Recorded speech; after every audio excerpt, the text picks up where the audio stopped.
পরপর 3টে গুলি চালিয়ে দেওয়া হলো হাসানের বুকে। ছটফট করতে করতে নিজের দম ছাড়ল হাসান। পড়ে রইল তার নিথর দেহ। তা দেখে পাশের চেয়ারের বাধা শিয়া ভয়ে জমে গেল। সে ভয়ে ভয়ে সামনে তাকিয়ে দেখে দরজার সামনে একজন ব্যক্তির হাতে গান, আর সেই গানের মুখ দিয়ে ধোঁয়া বের হচ্ছে। পরনে তার ব্লু প্যান্ট, ভেতরে ব্ল্যাক টি শার্ট আর উপরে ব্লু জ্যাকেট, মাথা হেলমেট পরা। সে ব্যক্তিটি ধীর পায়ে এগিয়ে আসে শিয়াবের দিকে। শিয়াব নাড়াচাড়া করতে পারছে না, কেননা তার হাত পা চেয়ারের সাথে বেঁধে রাখা হয়েছে, মুখ কাপড় দিয়ে বাঁধা। শিয়াব ছটফট করছে ছাড়া পাওয়ার জন্য, বারবার নিজের বাঁধন খোলার ব্যথার চেষ্টা চালিয়ে যাচ্ছে।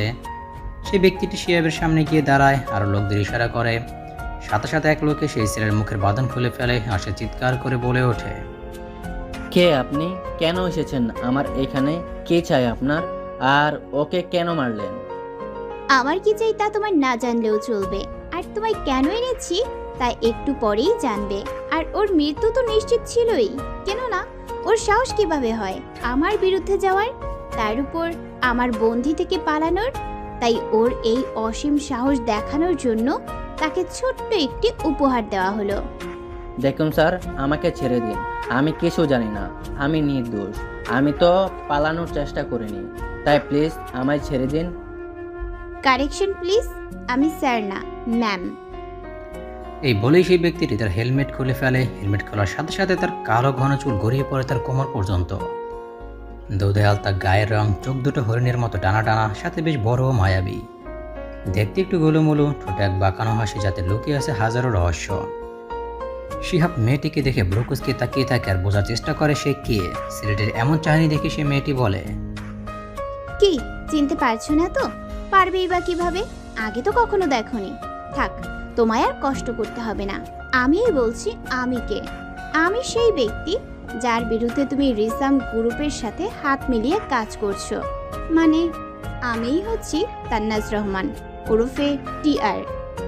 এইটা শোনার পরে সে বড় সড় এক ঢোক গিলে ওর রীতিমতো হাত পা কাঁপাকাঁপি শুরু হয়ে গিয়েছে। কেননা সে জানে তার সামনে উপস্থিত ব্যক্তিটি আসলে কতটা ভয়াবহ। সে আমতা আমতা করে বলে, তার মানে আপনি টিআর, দ্য মিস্টেরিয়াস অর্স লেডি মাফিয়া?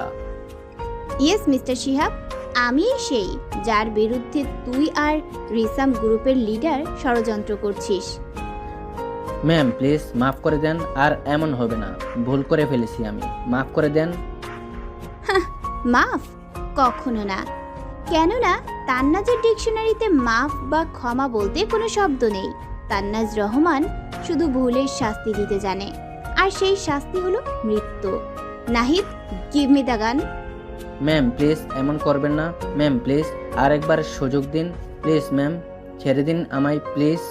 তান্নাজ শিহাবের সর্ব আর্তনাদ উপেক্ষা করে মাথা বরাবর একটা গুলি চালিয়ে দেয় আর শিহাব সেখানে মৃত্যুবরণ করে। তান্নাজ তার লোকদের বলে, নাহিদ, ওদের লাশ দুটোকে রিসাম গ্রুপের গোডাউনের সামনে ফেলে আসবা, আর একটা চিঠিতে লিখে দিবা টিআরের বিরুদ্ধে যাওয়ার পরিণাম কি হতে পারে তা নিজের চোখে দেখে নিতে। তান্নাজ নাহিদকে গানটা দিয়েই বাইকের চাবি ঘোরাতে ঘোরাতে চলে যায়। তান্নাজকে আর সে পরে জানতে পারবেন, আপাতত একটা রহস্যই থাক। ইন স্কটল্যান্ড চলন্ত প্লেন থেকে লাফ দিল এক ছেলে। হাত পা সরিয়ে বাতাসের সাথে খেলা করতে করতে নিচে নেমে আসছে সে। এতপর থেকে স্কাই ডাইভিং করার মজাই আলাদা। উপর থেকে স্কটল্যান্ডের এক পাহাড়ি এলাকায় মনোমুগ্ধকর দৃশ্য দেখেই চলেছে। সবকিছুর যেন কেমন কুয়াশা কুয়াশা মনে হচ্ছে তার কাছে। তাও সে ফুল স্পিডে নেমে আসছে, কিন্তু মুখে নেই তার কোনো ভয়, আছে এক তাচ্ছিল্যের হাসি। কিন্তু তাতেও কম কি যায়, সে হাসিতে হাজারো মেয়ে পাগল হতে প্রস্তুত। ঠিক 6000 ফিটে সে তার প্যারাশুটের বাটন টিপ দিল আর সাথে সাথে ঘুরে গেল তার প্যারাশুট। বাতাসের বেগে সে আবার উপরে উঠে গেল। তারপর আস্তে আস্তে ল্যান্ড করার প্রস্তুতি নিতে থাকলো। এক উঁচু পাহাড়ের টিলে এসে সে পারফেক্টলি ল্যান্ড করে। ল্যান্ড করার সাথে সাথে সে নিজের বেল্ট খুলে ফেললো। দুই হাত পকেটে গুঁজে শীষ বাজাতে বাজাতে সামনে এগিয়ে আসে। উজ্জ্বল শ্যামলা গায়ের রং, পরনে black pant, black T shirt আর তার উপরে ডার্ক ব্রাউন কালার জ্যাকেট। হাতে ব্ল্যাক বেল্টের ঘড়ি, চুলগুলো সিল্কি হয় কপালে সে বাড়ি খাচ্ছে। ঠোঁট দুটো গোলাপি আর তার নিচে এক তিল, তার উপর ঠোঁটে এক রহস্যময় হাসি। সব মিলিয়ে একদম ক্লিয়ার লুক, যে কোনো মেয়েকে খেয়াল করার জন্য পারফেক্ট। সেই ছেলেকে সামনে আসতে দেখে কিছু কালো পোশাকের লোক তার দিকে ছুটে আসে। দেখি বোঝা যাচ্ছে এই ছেলের বডিগার্ড। সেই বডিগার্ডগুলোর মধ্যে একজন সামনে এগিয়ে আসে, এক হাতে ফাইল সহ অন্য হাতে একটি ফোন নিয়ে। সেই ছেলেটি ফাইলটা হাতে নিয়ে কি জানি চেক করতে থাকে। তখন তার ফোনটি বেজে ওঠে। সে ফোনটি হাতে নিয়ে ফুল অ্যাটিটিউডের সাথে বলে, Hello. Hello, is it talking Mr. Nisham Khan? Sir, I am David. I have important information for you. Yes. Speak up. Sir আপনি যাকে এতদিন ধরে খুঁজছেন তার কিছু ইনফরমেশন পাওয়া গিয়েছে। সত্যি বলছো তো? জি হ্যাঁ স্যার, আমি এইখানে ইতালি এসেছিলাম কিছু কাজে। সেখানে একটা মিটিং শেষে একজনের মুখে তার নাম শুনি, পরে তার কাছে গিয়ে জিজ্ঞাসাবাদ করি আর জানতে পারি তারও এক লোক এখানে আছে। তারপর থেকে তাকে খুঁজে বের করি আর তাকে ধরেও ফেলি। তারপর থেকে জানতে পারি যে বাংলাদেশ সেই ব্যক্তির এক বিশ্বস্ত লোক আছে যে নাকি তার ব্যবসা সেখানে পরিচালনা করছে। তার দ্বারা হয়তো আপনি যাকে খুঁজছেন তাকে পেয়ে যাবেন। Yes, got it. Thank you so much David. তুমি জানো না তুমি আমার কত বড় উপকার করেছো। চিন্তা করো না, তুমি এই কষ্টের ফল ঠিকই পেয়ে যাবে। টাকাটা তোমার ব্যাংক অ্যাকাউন্টে ট্রান্সফার হয়ে যাবে। এইটা আমার দায়িত্ব স্যার, বাট এখন এই লোকের কি করব? সে এখন ইউজলেস। Just shoot him. যে আমার কোনো কাজের না। ওকে বস। ফোন রাখার পর নিশাম এক বিশ্বজয়ের হাসি দিয়ে বলে, অনেক হয়েছে লুকোচুরি, আর না, এইবার হবে হাড্ডাহাড্ডির লড়াই। নিশম খানের কাছ থেকে পালিয়ে আর যাবে কই? একদিন না একদিন তো আমার হাতে ধরা দিতেই হবে। আর যেদিন তোমায় আমার রাজ্যে আনতে পারবো সেই দিনই হবে তোমার জীবনের শেষ দিন। Because it is the kingdom of death and I am the king of this kingdom. এ হচ্ছে নিশাম খান, স্কটল্যান্ডের একজন নামকরা মাফিয়া, সাথে একজন বড় ব্যবসায়ী। সকলেই তাকে এক নামে চেনে। মাফিয়া জগতে যেমন তার ভয় সকলে আতঙ্কিত, তেমনি রিয়েল ওয়ার্ল্ডে সকলেই তার নামে পঞ্চমুখ। কেননা নিশামকে মাফিয়া ওয়ার্ল্ডে খুব কম মানুষই দেখেছে। নিশাম আড়ালে থেকে কাজ করা বেশি পছন্দ করে, তাই বেশিরভাগই তাকে চেনে না, কিন্তু ওর কাজ সম্পর্কে সকলেরই ধারণা আছে। কোনো ভুল হলো সোজা তাকে শ্যুট করে দেয়, আর পরবর্তীতে তাকে ভয়াবহ শাস্তি দেওয়া হয়। মাফিয়া ওয়ার্ল্ডে সকলেই ওকে এনকে নামেই চিনে। রাত 2টা বাজে। তান্নাস ধীর পায়ে বাসায় প্রবেশ করলো। চারিদিকে অন্ধকার। তান্নাস অনেক সাবধানে দরজা ভিড়িয়ে পা টিপে টিপে নিজের রুমের দিকে রওনা হলো। যেই না সিঁড়িতে পা রাখতে যাবে তখনই বাসার লাইট জ্বলে ওঠে ও একটা কণ্ঠ ভেসে আসে। তান্নাস সাথে সাথে সেখানে ফ্রিজ হয়ে দাঁড়িয়ে যায়। স্টপ দেয়ার, টার্ন অ্যারাউন্ড। তান্নাস সুন্দর বাচ্চাদের মতন ঘুরে দাঁড়ালো, একদম বেবি ফেস করে সে দাঁড়িয়ে রইল। তা দেখে রাহুল সাহেব কড়া গলায় বললেন, আজ এমন বেবি ফেস করে লাভ নেই। আমি আজ বলছি না, তাই এখন চুপচাপ বলো কোথায় ছিলে এতক্ষণ? এত রাত হলো যে? পপসি, আমি আসলে মানে আজ আবার কাকে ফোন করে ফেলে? মানে তুমি কেমনে জানলে? ভুলে যেও না আমি তোমার পপসি। সো তোমার সকল খোঁজ খবরে আমি রাখি। আমার থেকে যে কিছু লুকানো বেকার তা তুমি ভালো করেই জানো। আই নো পপসি, তোমার থেকে কোনো কিছু লুকিয়ে রাখা জাস্ট ইম্পসিবল। এখন তুমি এইটা নিশ্চয়ই জানো আমি কাকে খুন করেছি। আমার কি এখন বলা লাগবে? জানি, ওই শিহাব আর হাসানকে, কিন্তু আমি শুধু কারণটা জানতে চাচ্ছি। তান্নাস পরে সব খুলে বলল। তা শুনে রাহুল সাহেব বললেন, সবই ঠিক আছে, কিন্তু খুনটা নিজে না করলেও পারতে। কতবার বলেছি এইসব ছোটোখাটো কাজ করে নিজের হাত নোংরা করবে না। তোমার এই হাত খুবই স্পেশাল, আর তোমার স্পেশাল হাতে যে খুব স্পেশাল একজনের মৃত্যু লেখা আছে, তার জন্য তো কিছু বাছিয়ে রাখো। আই নো পপসি, তার মৃত্যু আমার হাতে লেখা আছে, তাতে কোনো সন্দেহ নেই। কিন্তু তুমি ভালো করেই জানো যে আমার কাজ আমি ব্যতীত কেউ করুক ওটা আমার পছন্দ না। আমার কাজ আমি নিজেই করতে ভালোবাসি। আই নো ডিয়ার, বাট খুব সাবধানে। আমাদের লক্ষ্যে পৌঁছানোর আগে কেউ যাতে তোমার রিয়েল আইডেন্টিটি না জানতে পারে। ইউ ডোন্ট ওয়ারি পপসি, তান্নাজের রহস্য ভেদ করা এতটা সহজ নয়। তান্নাজ আর টিয়ার যে এক তা কেউ কোনো দিন জানতে পারবে না। কেননা বাইরের দুনিয়ার সকলেই আমায় বেস্ট ডক্টর হিসেবে চিনে, যে রাগী হলেও অনেক ভালো। কোনো মানুষকে যে সে কষ্ট দিতে পারে তাকেও বিশ্বাস করবে না, খুন তো দূরের কথা। জানি, কিন্তু তাও সাবধানতা অবলম্বন করা ভালো। কখন কি হয়ে যায় তা বলা যায় না। তুমি যখন বলছো তাহলে আমি পরবর্তীতে আরো কেয়ারফুল হব। That's like a my girl.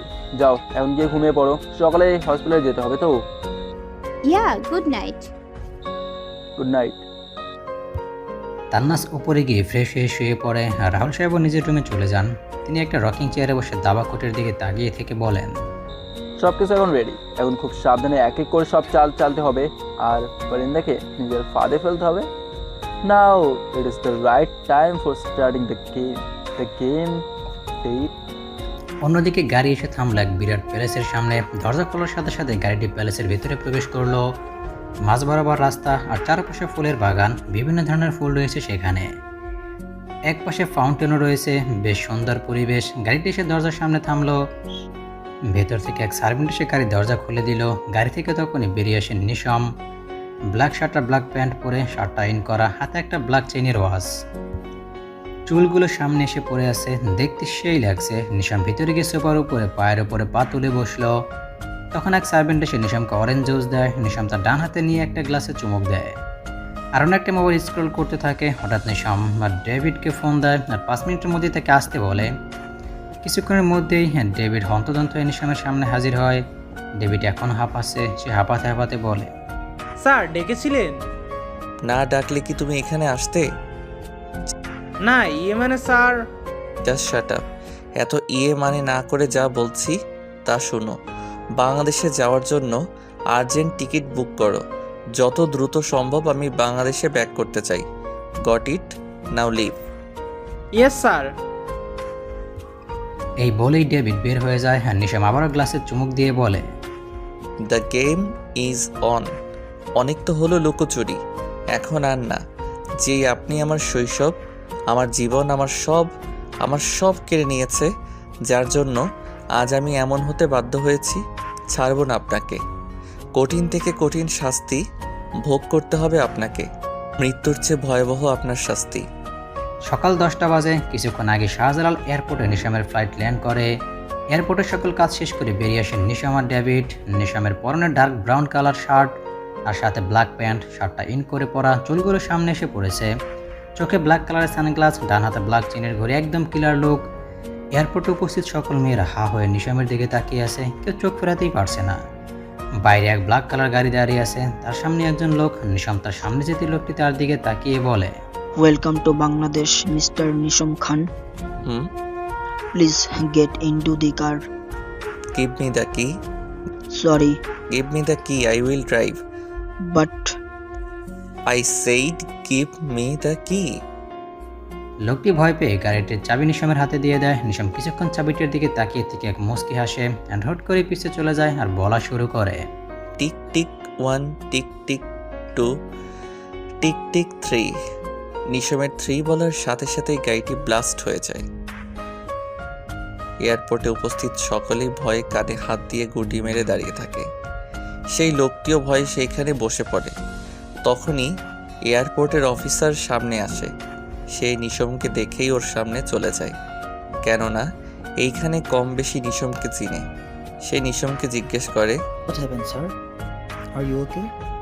Yeah, I am fine, but কেউ আমার গাড়িতে হয়তো বোম লাগিয়ে দিয়েছিল। ভাগ্যিস আমি বসার আগেই ব্লাস্ট হয়ে গিয়েছিল। Otherwise my bad luck. Don't care. Oh god, but sir আপনি চিন্তা করবেন না, আমি যত দ্রুত সম্ভব আপনার জন্য নতুন গাড়ির ব্যবস্থা করছি।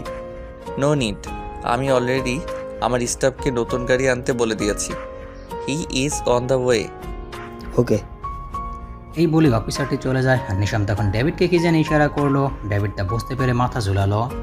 তখনই একটা গাড়ি এসে হাজির হয়, ব্র্যান্ড কালারের মার্সিডিজ। নিশাম ড্রাইভারকে বের করে নিয়ে ড্রাইভিং সিটে গিয়ে বসে আর নিজের সিট বেল্ট বেঁধে চলে। ফুল স্পিডে গাড়ি স্টার্ট করে চলে যায় ফুরফুর করে।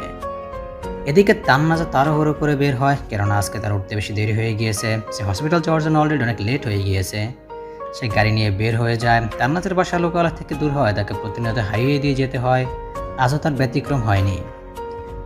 সে হাইওয়ে দিয়ে যাচ্ছে, এমন সময় ওর ফোন বেজে ওঠে। সে ফোন ধরতে যায়, বাট তার নিচে পড়ে যায়। তান্নাজ তা উঠাতে নিচু হয়, আর ঠিক তখনই উল্টো পাশ দিয়ে একটা গাড়ি আসতে থাকে। গাড়িটা বেশ দূরে হলো, অনেক স্পিডে আসছে। তান্নাজ মোবাইল উঠিয়ে সামনে তাকিয়ে দেখে একটা ব্রাউন কালারের গাড়ি ফুল স্পিডে আসছে। ও শিট! বলে গাড়ি কন্ট্রোল করার চেষ্টা করতে শুরু করে আর বাম দিকে গাড়ি ঘুরিয়ে ব্রেক দেয় একদিকে। নিশাম ফোনে কথা বলতে বলতে হাইওয়ে দিয়ে ড্রাইভ করছিল, কিন্তু কিছু একটা কারণে সে খুব রেগে যায়। জিদে সে মোবাইলটা পাশের সিটে ছুঁড়ে মারে, আর যেই না সামনে তাকায় তখন তাকে একটা গাড়ি ওর একদম সামনে। নিশাম খুব স্পিডে ডান দিকে ঘুরিয়ে দিয়ে ব্রেক করে। তান্নাজার নিশামের গাড়ি বরাবরভাবে ঘুরছে। ওদের গাড়ির টায়ারে রাস্তায় গোলবৃত্তে তৈরি হয়ে যাচ্ছে। নিশাম জানালার দিকে তাকাতেই তান্নাজকে দেখতে পায়। আর দেখেই থমকে যায়। তান্নাজ ভয়ে চোখ কিছু বন্ধ করে আছে আর চোয়াল শক্ত করে আছে। নর্মাল বিহেভ করার ট্রাই করতেছে, বাতাসের চুলগুলো মুখে ছড়িয়ে আছে। তান্নাজের প্রতি এক অদ্ভুত টান অনুভব হচ্ছে নিশমের, এক ঘোর লাগা কাজ করছে, যেও সুখ সরাতে পারছে না। গাড়ি এখনও ঘুরছে, নিশমের আশেপাশে কি হচ্ছে তার কোনো খেয়ালই নেই ওর। ও এখন তান্নাজকে দেখতে ব্যস্ত। গাড়ি ঘুরছে আর তান্নাজ চোয়াল শক্ত করে বসে আছে, নিজেকে কন্ট্রোল করার চেষ্টা করছে আর মনে মনে বলছে, না আল্লাহ, আমি এত তাড়াতাড়ি মরতে পারি না। এখনো আমার রিভেঞ্জ নেওয়া বাকি আছে। তুমি আমাকে এইভাবে নিয়ে যেতে পারো না, আমার কাজ এখনো বাকি আছে। নিশাম তান্নাজকে দেখে প্রায় অবাকই হচ্ছে, কেননা এমন পরিস্থিতিতে কোনো মেয়ে এমন স্বাভাবিক থাকতে পারে তা নিশামের জানা ছিল না। একসময় দুজনের গাড়ি স্টপ হয় আর তান্নাজ চোখ মেলে আর নিশামেরও ঘোর কাটে। তান্নাজ পাশে তাকিয়ে দেখে একটা ছেলে আরামভাবে গাড়ি সিটে বসে আছে।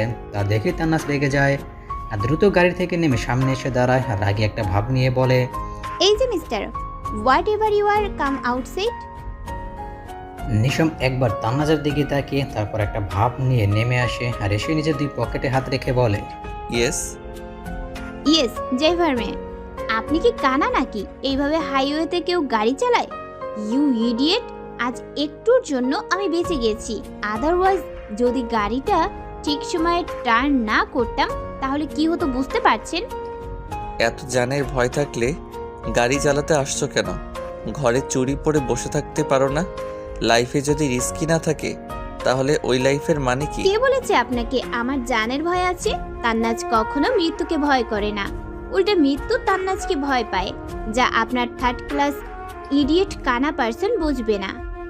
এক্সকিউজ মি, আমাকে কানা আর ইডিয়ট বলার সাহস হয় কিভাবে তোমার? ইউ চিপ গার্ল, নিজে তো ঠিক মতো গাড়ি চালাতে পারো না, আবার মুখে বড় বড় কথা। আমি না হয় গাড়ি চালাতে পারি না, কিন্তু আপনি কানা হয়ে গাড়ি চালান কেন? কানাওয়ালা উগান্ডা জানি কোথাকার। আগে নিজের চোখ ঠিক করে তারপর গাড়ি চালানো শিখেন, পরে অন্যকে বললেন। ইউ, তুমি জানো তুমি কার সাথে কথা বলছো? হ্যাঁ জানি, কানা মার্কা ড্রাইভারের সাথে। What nonsense! How dare you to call this কালামালা হোয়াট এভার ইট ইজ? তোমার সাহস কিভাবে হয় আমাকে এসব বলার, ইউ চিপ গার্ল? আমার সাহসের দেখছেন কি মিস্টার কানা? আমি যে কি তা আপনার ভাবনার অতি বাইরে, তাই আমার সাথে লাগতে আসবেন না। আর কি জানি বললেন, আমি চিপ তাই না? তো আপনি কি? আপনি নিজেই তো চিপের বস্তা, না আছে সভ্যতা না আছে বুদ্ধি। হোয়াট ডিড ইউ সে? যা শুনলেন। এখন সরেন, আমার দেরি হয়ে যাচ্ছে। এমনিও আপনার জন্য অনেক লেট হয়ে গেছি, একটুর জন্য গাড়ি নষ্ট হয়নি, আদারওয়াইজ আরো লেট হতাম। হ্যাঁ, সাচ এ চিপ ফেলো। এমন খাটারা গাড়িতে নষ্ট হবেই, দেখতেই বোঝা যায় it is so cheap like you. আমার গাড়ি সম্পর্কে কিছু বলবেন না। হ্যাঁ, কেন বলবো না? যা সত্য তা তো বলতেই হয়। কেমন খাটারা গাড়ি, মালিক যেমন দেখতে তেমনই গাড়ি। By the way, it suits you and look at my car, it is so classy just like me. Don't say that now you will beat me. তাই না? Wait a minute. এই বলে তান্নাজ নিজের গাড়ির সামনে চলে যায়। তারপর পেছনের দিকে করে তার থেকে একটা হকি স্টিক বের করে, ওইটা হাতে নিয়ে ঘুরতে ঘুরতে সামনে তা দেখে ভ্রু কুচকিয়ে তাকিয়ে বলে, তোমরা বাঙালি মেয়েরা কিছু পারো আর নাই পারো এসব থার্ড ক্লাস জিনিসই করতে পারো। তুমি যদি আমায় মারার কথা ভেবেও থাকো তাহলে তা ভুলে যাও, কেননা আমি বক্সিং চ্যাম্পিয়ন, সাথে ক্যারাটেরও। সো নিজের জন্য শনি নিজে ডেকে নেও না, গো টু হোম। এই বলে এক মুচকি হাসি দিয়ে পিছু ফিরে যেই না হাঁটা শুরু করবে, তখন নিশামের কানে এক বিকট শব্দ ভেসে আসে। সে চট জলদি পেছন ঘুরে দেখে তান্নাজের গাড়ির সামনের গ্লাস ভেঙে ফেলেছে। তারপর আরেকবার বাড়ি দিয়ে হেডলাইট, জাস্ট আরেকটা বাড়ি দিয়ে গাড়ির উপরের টেন্ট বসিয়ে দিল। সবকিছু এতই দ্রুত হলো যে নিশাম বোঝার টাইমই পেল না। তান্নাজ তখন সামনে এসে বলল, তান্নাজের সাথে লাগার ফল দেখলেন তো কি? সো ফাদারমোর আমার সাথে লাগতে আসবেন না, আন্ডারস্ট্যান্ড? চুটকি বাজিয়ে আঙুল নিশামের দিকে করে। You better understand. এই বলেই তান্নাজ হকি স্টিকটা ডেকেতে রেখে গাড়িতে বসে গাড়ি স্টার্ট দেয় আর ফুল স্পিডে গাড়ি চালিয়ে চলে যায়। নিশাম হা করে তান্নাজের যাওয়ার দিকেই তাকিয়ে আছে। তান্নাজের যাওয়ার পর নিশামের হুঁশ আসে। তারপর একবার নিজের গাড়ির দিকে তাকিয়ে দেখে গাড়ির হাল নাজেহাল। Lady with fire, impressive, but miss Tannaz, নিশামের সাথে লেগে তুমি একদম ভালো করেননি। আমার সাথে লাগার ফল তুমি পাবে, তাও খুব জলদি। এই বলে এক ডেভিল স্মেল দিয়ে গাড়ি থেকে ফোন বের করে কাকে যেন ফোন করে, কাকে যেন কি বলে। অতপর 10 মিনিটের মধ্যেই ডেভিড নতুন গাড়ি নিয়ে চলে আসে আর নিশাম ওইটায় চড়ে চলে যায়। রাতে এক চেয়ারের সাথে একজনকে বেঁধে রাখা হয়েছে, মুখে তার ভয়ের ছাপ স্পষ্ট, চারিদিকে অন্ধকার, কিন্তু সেই লোকটির মাথার উপর হলুদ রঙের বাল্ব জ্বলছে। অন্ধকার পেরিয়ে নিশাম সামনে যায়, যাকে দেখে লোকটি আরও ভয় পেয়ে যায়। নিশামের সেই লোকটির চুলের মুঠি ধরে বলে, কি ভেবেছিলিস তুই আমি বুঝতে পারবো না যে গাড়ির ব্রেক ফেল করা? আমাকে কি তোর এতটাই কাঁচা খেলোয়াড় মনে হয়? আমার অগোচরে কি হয় না হয় সব কিছুর খবর আমি জানি, আর এইটুকু জিনিস আমি জানবো না? আমাকে মারার জন্য তোরা কি সব প্ল্যান করছিস, কিন্তু তোদের ওয়েলকাম করার স্টাইল আমার একদম ভালো লাগেনি, তাই তো ইচ্ছাকৃতভাবে সেই গাড়ির নিচে বোম লাগাই। It is more fun you know, but আফসোস এখন তোকে এখন মরতে হবে, কেননা তুই আমার সামনে দাঁড়ানোর সাহস দেখিয়েছিস। মরতে তো তোকে হবেই। হ্যাঁ, এই লোকটি সেই লোক যে কিনা সেই গাড়িটি নিয়ে এসেছিল। নিশাম আগে থেকে সব জানতো, কিন্তু কোনো কিছু বুঝতে দেয়নি কাউকে। আর তখন ডেভিডকে বলে ওকে বন্দি করে ফেলে। লোকটি ছটফট করে চলেছে, কিন্তু কিছু বলতে পারছে না, কেননা তার মুখ বাঁধা, সে গঙ্গিয়ে যাচ্ছে, কণ্ঠটা আকুতিতে পূর্ণ। নিশাম সেসব তোয়াক্কা না করে নিজের গান সেই লোকটির মাথার উপরে রাখে। Be ready for death. এই বলে সেই লোকটির মাথা বরাবর গুলিটা চালিয়ে দেয় নিশাম। এক গুলিতে লোকটি মৃত্যুবরণ করে। নিশাম ডেভিডকে ইশারা করতে ডেভিড আরও কিছু বডিগার্ড মিলে লাশটিকে নিয়ে যায়। এর কিছুক্ষণ পরে নিশামের ফোনে এক কল আসে, যা দেখে ওর মুখে এক চিলিক হাসি ফুটে ওঠে।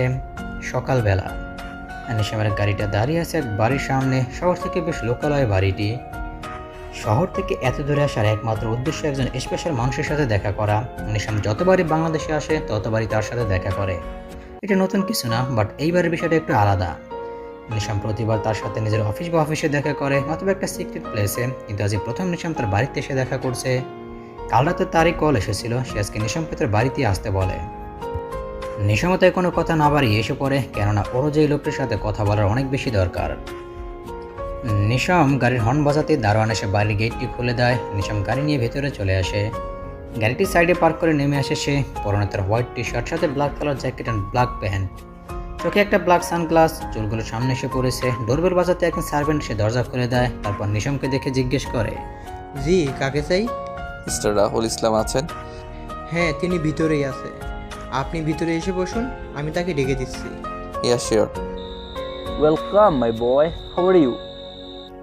নিশাম উপরে তাকিয়ে রাহুল সাহেবকে দেখে এক হাসি দেয়। নিশাম তাকে দেখে দাঁড়িয়ে যায়। রাহুল সাহেব এগিয়ে নিশামকে জড়িয়ে ধরে, তারপর তাকে নিজের সামনে বসায়। তো কেমন আছো? ফাইন আঙ্কেল, আপনি কেমন আছেন আর আপনার শরীর কেমন এখন? একদম fit, but I am angry with you. কেন, আমি আবার কি করলাম? কি করনি বলো? বাংলাদেশে আসলেই তুমি আমার খোঁজ নাও, এই বাদে না। তাও আবার এইবার তো আমায় জানাওনি যে তুমি আসছো, বরং আমি যেন তোমায় ফোন দিলাম। সরি আঙ্কেল, এইবার একটু স্পেশাল কাজে এসেছি আমি, তাই সিক্রেটভাবে এসেছিলাম, এই জন্য কাউকে তেমন বলিনি। ইয়া, আই আন্ডারস্ট্যান্ড। সে যাই হোক, বিজনেস কেমন চলছে তোমার? ইয়া আঙ্কেল, গুড। রাহুল সাহেব আর নিশাম এই নিয়ে সেই নিয়ে বেশ কথা বলতে থাকে। প্রায় কিছুক্ষণ পরে নিশামের কানে এক মিষ্টি কণ্ঠ ভেসে আসে। সে সেই কণ্ঠের সন্ধানে উপরে তাকায়। উপরে তাকিয়ে তার চোখ সেই মেয়েটির দিকে স্থির হয়ে যায়। একটা মেয়ে নিজের হাতে ওয়াচ পড়তে পড়তে নিচে নেমে আসছে। নিশাম ঘোর লাগা দৃষ্টিতে তাকে দেখেই চলেছে। পরনে তার রেড অ্যান্ড ব্ল্যাক কালারের কম্বিনেশনের একটা কামিজ, সাথে হালকা চুড়িদার আর ওড়না, চুলগুলো খোপা, মুখে কোনো মেকআপ নেই। আছে এক মিষ্টি হাসি। মেয়েটি আর কেউ নয়, বরং তান্নাজেই। তান্নাজ নিচের দিকে তাকিয়ে নিজের ওয়াচ ঠিক করতে করতে নামতে থাকে আর বলতে থাকে, পপসি, আই এম গ্রেটিং লেট। আমার নাস্তাটা তাড়াতাড়ি দিতে বলো। আচ্ছা, তুমি একটু ওয়েট করো, আমি এখনই আসছি। রাহুল সাহেবের কথায় নিশামের ঘোর ভাঙে। সে নিজের চোখ সরিয়ে ফেলে, অতঃপর কি যেন ভেবে আবার তাকায়, আর তাকে এক ডেভিল স্মাইল দেয়। তান্নাজ নিজের ওয়াচ ঠিক করে সামনে তাকাতেই থমকে যায়। মুখের সেই হাসিটি নিমিষেই চলে যায়, আর মুখে এক রাগী ভাব চলে আসে। পপসি, এই লোক কে? আর আমাদের বাসায় কি করছে? তুমি? তান্নাজ কিছু বলতে যাবে, তখনই রাহুল সাহেব বলে ওঠেন, ও, তুমি নিশমের কথা বলছো? ওইটা ওই ছেলে যার কথা আমি তোমায় বলছি। He is the one. You mean say he is the Nisham Khan, the great businessman, and যে নাকি তোমার জান বাঁচিয়েছিল? হ্যাঁ, নিশাম একবার রাহুল সাহেবের যান বাঁচিয়েছিল। রাহুল সাহেব আরও 2 বছর আগে কিছু কাজ স্কটল্যান্ড গিয়েছিল। সেখানে কেউ তার উপর গুলি চালায়, যার ফলে সে আহত হয়ে রাস্তায় পড়ে থাকে। তখন নিশামের গাড়ি সেই রাস্তা দিয়ে যাচ্ছিল। রাস্তার মাঝে কাউকে পড়ে থাকতে দেখে গাড়ি দাঁড় করায় আর নেমে এসে রাহুল সাহেবকে আহত অবস্থায় পায়। তাই নিশাম দ্রুতই তাকে হসপিটালে অ্যাডমিট করায় আর তার চিকিৎসাও করায়। রাহুল সাহেব ঠিক করে নিশাম তার সাথে দেখা করে। রাহুল সাহেব ওকে কৃতজ্ঞতা জানায়। সেই থেকেই তাদের মধ্যে অনেক ভালো সম্পর্ক হয়, আর এই সুবাদে তাদের মধ্যে আরেকটি সম্পর্ক হয় যা জলদি জানতে পারবেন। ইয়া ওই সে। আর নিশাম ও আমার একমাত্র মেয়ে Tannaz, she is the doctor. Hello miss Tannaz. আসসালামু আলাইকুম। তান্নাজের মুখে সালাম শুনে নিশাম কিছুটা অবাক হয়, কিন্তু পরক্ষণে নিজেকে সামলিয়ে বলে, ওয়ালাইকুম আসসালাম। কালকে কেমন পায়ের উপর পা লাগিয়ে ঝগড়া করছিল, আর আজকে দেখো কি নম্র আর ভদ্র, যেন ভাজা মাছ উল্টিয়ে খেতে পারে না। থ্যাংক ইউ সো মাচ ভাইয়া, আমার পপসির যান বাঁচানোর জন্য। ভাইয়া কথাটা শুনে নিশাম শুকনো কালার বিষম খেলো। তা দেখে রাহুল সাহেব তাকে চট জলদি টেবিল থেকে পানি দেয়। নিশাম এক ঢোকে পুরো পানি শেষ করলো। কালকে ছিলাম কানা ইডিয়েট ড্রাইভার 3rd ক্লাস, আর আজ হয়ে গেলাম ভাইয়া। আসলে বাঙালি মেয়েরা সব পারে। রাহুল সাহেবের কথায় নিশামের ধ্যান ভাঙে। তুমি ঠিক আছো তো? জি আঙ্কেল। ভাইয়া, আপনাকে মনে হয় কেউ মনে মনে গালি দিচ্ছে, তারই ইফেক্ট এইটা। তা আপনাকে এত গালি কে দিচ্ছে শুনি? আপনার সামনে থাকা একটা চুড়েল মাইয়া। কিছু বললেন? কই না তো। ও আচ্ছা পপসি, আমি নাস্তা করে নেই, দেরি হচ্ছে আমার। তুমি কি এখন নাস্তা করবে নাকি পরে? হ্যাঁ করে নাও, আমি এখনই করব। নিশাম তুমি কি নাস্তা করে এসেছো নাকি? না আঙ্কেল, করিনি, পরে করব। এ কি পরে করবে কেন? আমাদের সাথেই করো, আর ভুলেও না বলবে না। ওকে। এই কথা শুনে তান্নাজ এক বিরক্তিকর ভাব নিয়ে চলে যায় ডাইনিংয়ে। ওর পিছে পিছে নিশাম আর রাহুল সাহেব। তান্নাজ আর নিশাম মুখোমুখি বসে আছে, যে যার মতো নাস্তা খাচ্ছে। তখনই রাহুল সাহেব বলে ওঠেন, নিশাম তোমাকে কিন্তু আজ আমি এক বিশেষ কারণে রেখেছি। জি, কি কারণে আঙ্কেল? About that topic. আমারও সেই বিষয়ে আপনার সাথে কথা ছিল, বাট এইখানে কথা বলাটা আমার কাছে অড লাগছে, কেননা তান্নাজের দিকে তাকিয়ে তান্না সহ এক মনে খেয়ে চলেছে, আর ওসব ব্যাপারে কোনো মাথা ব্যথা নেই। রাহুল সাহেব ব্যাপারটা বুঝতে পেরে বলে, বুঝেছি। আচ্ছা এইখানে না হয় কথা না হলো, তুমি আজ রাত 12টায় সে সিক্রেট প্লেসে উপস্থিত থেকো। আজ তোমাকে একজন স্পেশাল মানুষের সাথে দেখা করাবো। ওকে আঙ্কেল, বাট ওর সামনে কথা বলাটা কি দরকার ছিল? সামনে তাকিয়ে দেখে তান্নাজ রাগি চোখে ওর দিকে তাকিয়ে আছে। তার আর বুঝতে বাকি নেই তান্নাজের পায়ে জোরে পাড়া দিয়েছে। নিশাম এতক্ষণ শান্তি থাকলো, এখন রাগে ফুসছে। How dare she! নিশমকে পাড়া মারার সাহস কিভাবে হয় এই মেয়েটার? এখন আঙ্কেল না থাকলে এর কি যে হাল করতাম আমি। তো ডোন্ট ওয়ারি, আমি কার সামনে কি বলছি তা আমি জানি। রুমে গিয়ে কিছু ডিসকাস করতে থাকে। কথার এক পর্যায়ে নিশম বলে, কিন্তু এটা কিভাবে সম্ভব? মানে সে হ্যাঁ। নিশম চোখ দুটো একদম লাল হয়ে আসে, যেন এখনই সবকিছু শেষ করে দিবে। তাকে তো আমি ছাড়বো না, কোনো মতেই না। He have to die. চারিদিকে নিস্তব্ধ। এর মধ্যে হাইওয়ে দিয়ে ফুল স্পিড একটি বাইক ছুটে চলেছে। স্পিড প্রায় 120-এর কাছাকাছি। একদম প্রফেশনাল বাইকারদের মতো বাইক চালাচ্ছে। সে আর কেউ নয়, বরং নিশম। এমন নিস্তব্ধতা রাতে খালি হাইওয়েতে বাইক চালানোর মজাই আলাদা। তাই সে সেই মজাটি উপভোগ করছে। কিছু দূর যেতেই তার সাথে আরেকটি বাইক যোগ হয়। নিশম পাশ ফিরে দেখে একজন বাইকার, হেলমেট পরা, তাই মুখ বোঝা যাচ্ছে না। পরনে ব্ল্যাক টি শার্ট আর রেড জ্যাকেট অ্যান্ড জিন্স। বাইকারটি নিশামের সাথে কম্পিটিশন করার চেষ্টা করছে। তা দেখে নিশামের মুখে এক চিল্লিক হাসি ফুটে ওঠে। সে তার বাইকের স্পিড আরও বাড়িয়ে দেয়। সাথে পাশে থাকা বাইকারটিও। দুজন বাতাসের বেগে ছুটে চলেছে, কেউ কারো থেকে কম নয়। এক পর্যায়ে পাশে থাকা বাইকটি নিশামকে ক্রস করে ডান দিকে চলে যায়। নিশাম বাইকটা থামিয়ে বলে, হু দ্য হেল ওয়াজ হি? যে কিনা নিশমকে হারিয়ে গেল। নো নিশম, তুই হারতে পারিস না, তুই হারা শিখিসনি। You have to win. এই বলে নিশাম ফুল স্পিডে বাইক চালানো স্টার্ট করে। বাট ওর বাইকটাকে আর পায় না। নিশাম যখন সে বাইকারকে খুঁজছে, তখন নিশামের ফোন আসে। নিশাম বাইক থামিয়ে ফোন বের করে দেখে রাহুল সাহেব। নিশাম ফোন পিক করে কি যেন বলে, আর মোবাইল রেখে আবারও বাইক চালু করে। এক গোডাউনের ভিতরে রাহুল সাহেব আর নিশাম দাঁড়িয়ে আছে। কারো ওয়েট করছে তারা। তখনই তাদের কানে একটা বাইকের আওয়াজ কানে আসলো। রাহুল সাহেব আর নিশাম পিছন করে দেখে একজন হেলমেট পরা লোক তাদের দিকে এগিয়ে আসছে। নিশাম ভালোভাবে খেয়াল করে দেখলো এই সেই ব্যক্তি যে কিনা নিশামকে বাইক রেসে হারিয়েছিল। নিশাম তাকে কিছু বলতে যাবে তার আগে রাহুল সাহেব বলে ওঠেন, নিশম, এই হচ্ছে সে স্পেশাল মানুষ যার সাথে আমি তোমার দেখা করতে চেয়েছিলাম। সে এখন থেকে আমার জায়গায় তোমার সাথে কাজ করবে, আমিও থাকবো, বাট শুধু তোমার গাইড করব। মেইন কাজ তোমাদের দুজনকে একসাথে মিলেই করতে হবে। বাট সে কে? আর এইভাবে আমাদের কাজের সাথে একজন অপরিচিত কাউকে সামিল করা কি ঠিক? আমি এই কাজে বাহির কাউকে সামিল করতে পারবো না, সরি। সে অচেনা নয়, বরং আমাদের পরিচিত। আর ও যে কি তা তুমি এখনো জানো না, তাই এমন বলছো। Who the hell is he?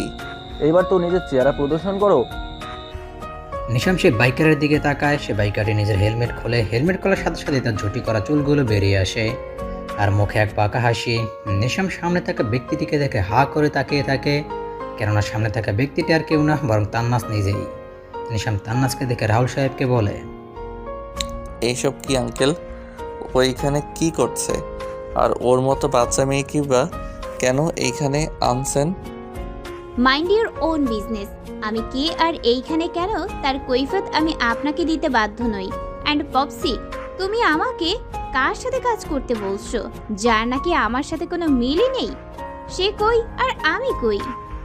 Yes, you are right. আমি কই আর তুমি কই? তুমি শুধু নর্মাল একজন ডাক্তার আর আমি মাফিয়া ওয়ার্ল্ডের কিং, তা এনকে। তোমার সাথে আমার কোনোভাবেই যায় না। ইউ চুপ, একদম চুপ। কি বাচ্চাদের মতো শুরু করছো? আমি ভালো মতো জানি কে কেমন। আর নিশম, তুমি হয়তো জানো না ওকে। She is Tiar, the youngest lady mafia of world. What? এটা কিভাবে সম্ভব? টিয়ার তো হ্যাঁ জানি, সকলের মতে টিয়ার দুবাইতে থাকে, বাট সেটা শুধু লোক জানার জন্য, আর কিছুই না। আমি মানি না ও টিয়ার। ওর মধ্যে মাফিয়া টাইপ কোনো কোয়ালিটি নেই। কে জানে গানও চালাতে পারে কিনা। আমার অ্যাবিলিটির উপর ডাউট করে একদম ভালো করেননি মিস্টার খান। নাও জাস্ট সি। এই বলেই তান্নাস নাহিদকে ফোন করে। একটু পর নাহিদ এসে হাজির হয়। তান্নাস নাহিদকে কি যেন বুঝিয়ে দেয় আর নাহিদ চলে যায়। কিছুক্ষণের মধ্যে নাহিদ শুটিং বোর্ড আর দুইটা গান একটা কালো ফিতা নিয়ে হাজির হয়। তান্নাস কালো ফিতা নিয়ে নিজের চোখ বাঁধে আর দুই হাতে দুই গান নেয়, তারপর ধামধাম করে 6টা গুলি চালিয়ে দেয়। নিশাম অবাক হতে শুটিং বোর্ডে তাকিয়ে আছে, কেননা নিশানা একদম পারফেক্ট, 6টা গুলি একদম ঠিক জায়গায় লেগেছে। Nahid, give me the knife. Nahid গানগুলো সরিয়ে নিয়ে তান্নাজের হাতে কিছু ধারালো ছুরি দিয়ে যায়। তান্নাজের চোখ এখনো কালো ফিতে দিয়ে বাঁধা। তান্নাজ এবার পিছিয়ে ঘুরে দাঁড়িয়ে যায়, তারপর উল্টো হয়ে ছুরি চালানো শুরু করে। এইবারও নিশানা একদম পারফেক্ট। তান্নাজ এবার নিজের চোখের বাঁধন খুলে নিশামের সামনে গিয়ে বলে, আমি কি কি করতে পারি তা হয়তো নিশ্চয়ই এতক্ষণে বুঝে গেছেন। সো নেক্সট টাইম আমাকে ভুলেও আন্ডার এস্টিমেট করার ট্রাই করবেন না, আন্ডারস্ট্যান্ড? চুটকি বাজিয়ে নিশামের দিকে আঙুল তুলে বলে, ইউ বেটার আন্ডারস্ট্যান্ড। নিশাম হা হয়ে তান্নাজকে দেখছে। তুমি দেখছি গিরগিটির থেকে জলদি রং পাল্টাও। ঠিকই শুনেছিলাম, টিয়ার ইজ এ মিস্টারি। আজ দেখেও নিলাম তুমি আসলে একটা mystery. But I like your attitude. এই বয়সে এত উন্নতি। এই প্রথম কেউ এনকের সাথে চোখের উপর চোখ রেখে কথা বলেছে। আমাকে চ্যালেঞ্জ করার সাহস দেখেছে। Impressive. But miss Tiar, you don't know NK কী জিনিস। আমাকে হার মানানো এত সহজ না, বুঝলে? Whatever. ভুলে যাও না, তোমাদের দুজনকে একসাথেই কাজ করতে হবে। তাই একে অপরের সাথে কম্পিটিশন না করে নিজের মধ্যে আন্ডারস্ট্যান্ডিং বাড়াও। এতে আমাদের কাজে আসবে আর আমরা আমাদের লক্ষ্যে আরও তাড়াতাড়ি পৌঁছে দিতে পারবো। তান্নাজ আর নিশাম একসাথেই বলে ওঠে, ইয়া। এবার আসেন নিশাম আর রাহুল সাহেবের করা কিভাবে এই কাজে তারা যুক্ত হলো। নিশাম যখন রাহুল সাহেবকে বাঁচায় তখন তাদের মধ্যে অনেক ভালো সম্পর্ক গড়ে ওঠে। একসময় তারা দুজন নিজের কাজ করতে গিয়ে জানতে পারে যে দুজনে মাফিয়া অর্ডের সাথে জড়িত আর দুজনেরই দুশ্মন একই ব্যক্তি। সেই থেকে তারা মাফিয়া অর্ডও একসাথে কাজ করা শুরু করে আর খুব ভালো পার্টনারও হয়ে যায়। রাহুল সাহেব নিজের ব্যাগ থেকে কিছু কাগজপত্র আর কিছু ছবি বের করে বলে, এইখানে সেই ব্যক্তির সব ইনফরমেশন আছে। সে কোথায় বা এখন কি করে, তার রেঞ্জ কতটুকু, আর তার সাথে কে কে সামিল, আর তার সকল কালো ব্যবসার রেকর্ডও আছে এতে। আর এই হলো তার ছবি। টেবিলে একটি ছবি রেখে ছবিটি দেখার সাথে সাথে তান্নাজ আর নিশামের চোয়াল শক্ত হয়ে যায়। চোখগুলো একদম টকটকে লাল, মুখে এক হিংস্র ভাব। দুজনে একসাথে বলে ওঠে, হাবিব আলমগীর। সে এখন ইতালিতে আছে আর সেখান থেকে তার সব কিছু সামাল দিচ্ছে। শুনতে পাওয়া গেছে যে সে নাকি বাংলাদেশে অনেক বড় একটা প্রজেক্ট করতে যাচ্ছে। এই প্রজেক্টটা নাকি অনেক বড়, এতে নাকি তার কোটি কোটি লাভ হবে। যদি আমরা কোনোভাবে এই প্রজেক্টে বাধা দিতে পারি তাহলে হাবিবকে স্বয়ং নিজেই বাংলাদেশে আসতে হবে আর সব সামলাতে হবে, তা না হলে ওর কোটি কোটি টাকার লস হয়ে যাবে। বাট প্রজেক্টটা কি? মানুষ পাচার। সে আমাদের দেশ থেকে প্রায় 5,000 মানুষকে অন্য দেশে গোলাম হিসেবে পাচার করতে চলেছে। ঠিক তাই। আর কিভাবে কি করতে হবে তাহলে তা শোনো। বেশ কিছুক্ষণ পর what a plan popsy, you are just damn good. এখন হাবিব আলমগীরকে আমার কাছ থেকে কেউ বাঁচতে পারবে না। He has to die. You are wrong, তাকে আমাদের হাত থেকে কেউ বাঁচাতে পারবে না, কেননা সে আমারও শিকার। ঠিক আছে। নিশম হাত বাড়িয়ে বলে, পার্টনার। তান্নাজও হাত মিলিয়ে বলে। পার্টনার। দেখতে দেখতে এক সপ্তাহ কেটে যাচ্ছে। পরশুর মধ্যে হাবিব আলমগীরের লোকেরা 5,000 লোক একত্রিত করবে। তাদের ভালো মতো চেক করে গোডাউনে শিফট করা হবে। এর 3 দিন পরে তাদের জাহাজে শিফট করে সমুদ্রের পথ দিয়ে বাইরে পাঠিয়ে দেওয়া হবে। নিশম আর তান্নাজকে যা করার কাল পরশুর মধ্যেই করতে হবে। একে তো এতগুলো মানুষকে পাচার হতে রক্ষা করতে হবে, দ্বিতীয়ত হাবিব আলমগীরকে বাংলাদেশে আনতে হলে তার প্রজেক্টে বাধা যে করেই হোক দিতেই হবে। এইটাই একমাত্র সুবর্ণ সুযোগ তাকে হাতের নাগালে ধরার, আর এই সুযোগ নিশম আর তান্নাজ কোনো মতে হাতছাড়া করতে পারবে না। তাদের নিজের জানের বিনিময়েও হাবিব আলমগীরকে চাই। সেদিনের পর থেকে নিশম আর তান্নাজ মধ্যে এক বন্ধুত্বের সৃষ্টি হয়। যেহেতু একসাথে কাজ করতেই হবে, তারা ঝগড়া করে কেন থাকবে? বন্ধুর মতো হয়ে থাকুক না। প্রথম দিকে একটু আধটু ঝগড়া হলো, পরবর্তীতে তাদের আচার-আচরণ, চয়েস, চালচলন সব একে একে মিলে যায়, যার ফলে দুজনের মধ্যে খুব জলদি বন্ধুত্ব হয়ে যায়, বেশ ভাব জমে যায় তাদের মধ্যে। এখন তারা নিজেদের পুরোপুরিভাবে প্রিপেয়ার করছে শত্রুদের সাথে লড়াই করার জন্য। রাহুল সাহেবও তাদের সহযোগিতা করছেন। কালকে তারা সে গোডাউনে অ্যাটাক করবে এবং সেই সকল মানুষদেরকে বাঁচাবে। রাতের বেলা তান্না ছাদে হাঁটাহাঁটি করছে আর ক্যাডবেরি ডেইরি মিল্ক সিল খাচ্ছে। তান্নাজের যখন অনেক টেনশন হয় তখন তান্নাজ এইভাবে হাঁটাহাঁটি করে আর চকলেট খায়। তান্নাজ আজ অনেক টেনশনে আছে। সে পারবে তো এই মানুষগুলোকে বাঁচাতে, পারবে তো হাবিব আলমগীরকে শাস্তি দিতে, নিজের প্রতিশোধ পূরণ করতে। তান্নাজ এসব ভাবতে ভাবতে অন্য মানুষকে হয়ে যায় আর একদম ছাদের কিনারে চলে যায়। ছাদের রেলিং এতটা উঁচু নয়, একটু ঝুঁকে গেলেই পড়ে যাওয়ার সম্ভাবনা। তান্নাজ অন্য মানুষকে হয়ে হেঁটেই চলেছে। ছাদের রেলিং একদম কাছে চলে গিয়েছে। যেই পড়ে যেতে নেবে তখন কোত্থেকে নিশম ঝড়ের গতিতে সে তান্নাজকে হ্যাঁচকা টান দিয়ে নিজের বুকের উপরে ফেলে। এতে তান্নাজ হতভম্ব হয়ে যায়। নিশম জোরে জোরে শ্বাস নিতে থাকে। মুখ চোখ একদম লাল হয়ে গিয়েছে। চোখে আর কাউকে হারানোর ভয় স্পষ্ট। নিশম জানে না এই ভয়ের কারণ কি। এইদিকে তান্নাজ নিশমের বুকের ধুকপুকানি শুনছে। তান্নাজ এবার নিজের কান নিশমের বুকে রেখে নিশমের হার্টবিট করে শুনতে থাকে। বেশ ভালোই লাগছে তার। কেন জানি তারই বুকে নিজেকে খুব নিরাপদ মনে হচ্ছে। নিজের মধ্যে এক ভালো লাগা কাজ করছে। কিন্তু তারই ভালো লাগা বেশিক্ষণ স্থায়ী হলো না। নিশম তান্নাজকে টেনে সামনে দাঁড় করিয়ে বাহু দুটো চেপে ধরে বলে, ধ্যান কোথায় ছিল তোমার? আর একটু হলেই তো ছাদ থেকে পড়ে কালি না হলেও সমাজের চোখে সে আমার বাবা। What do you mean by that? মানে খুব সোজা, she is my step father. You mean সৎ বাবা? হ্যাঁ। আমায় সব খুলে বলবেন একটু? সব কেমন যেন এক গোলক ধাঁধা লাগছে আমার কাছে। নিশম এক দীর্ঘশ্বাস নিয়ে আকাশের পানে তাকিয়ে বলে, আমার বয়স যখন 7 বছর তখন আমার বাবা একটা কার অ্যাক্সিডেন্টে মারা যায়। আমার বাবা ছিলেন তখনকার একজন সেরা অর্গানাইজার। বিভিন্ন শো অ্যান্ড ফাংশন তিনি অর্গানাইজ করতেন। বেশ নাম ডাক ছিল তার। টাকা পয়সার কমতি ছিল না, তাই ছোট থেকে যা চাইতাম তাই পেতাম। একমাত্র ছেলে বলে কথা ছিল। বাবা মা আমাকে অনেক বেশি ভালোবাসতেন, সব সময় আমায় আগলিয়ে রাখতেন। কিন্তু বাবা মারা যাওয়ার পর সব কিছু কেমন যেন উলটপালট হয়ে গেল। বাবা যাওয়ার পর মা ভেঙে পড়ে, কিন্তু একসময় আমার জন্য শক্ত হয়ে দাঁড়ান। বাবার কোম্পানিটি নিজেই দেখাশোনা করেন, কিন্তু তাকে অনেক কটু কথা শুনতে হতো। একসময় তার পরিবার তাকে দ্বিতীয় বিয়ের জন্য চাপ দিতে থাকে। মা প্রথমে মানা করলেও পরবর্তীতে আমার কথা ভেবে রাজি হতে চান আর আমাদের কোম্পানির ম্যানেজারকে বিয়ে করেন। সে বরং আর কেউ নয়, বরং হাবিব আলমগীর নিজেই। তখন আমার বয়স 8 পড়ে মাত্র। বিয়ের 2 মাস ভালোই ছিল সে, কিন্তু এরপরে তার আসল রূপ বেরিয়ে আসে। সে রাতে নেশা করে এসে মাকে পিটাতো। তখন মাঝরাতে মায়ের চিৎকার শুনে উঠে যেতাম আর দরজার ফাঁক দিয়ে দেখতাম যে সে আমার মাকে মারছে, কিন্তু কিছু বলতে পারতাম না, ছোট ছিলাম বলে। মাও কিছু বলতেন না, ভাবতেন একসময় সব ঠিক হয়েই যাবে। কিন্তু দিন দিন আরও খারাপের দিকে যাচ্ছিল। একদিন তো তিনি বাসায় পর নারীকে নিয়ে আসেন। একজন তিনি বাসায় পর নারীকে নিয়ে আসেন, যা আমার সহ্য করতে পারেনি। ওই নারীকে ধাক্কা মেরে বের করে দেয়।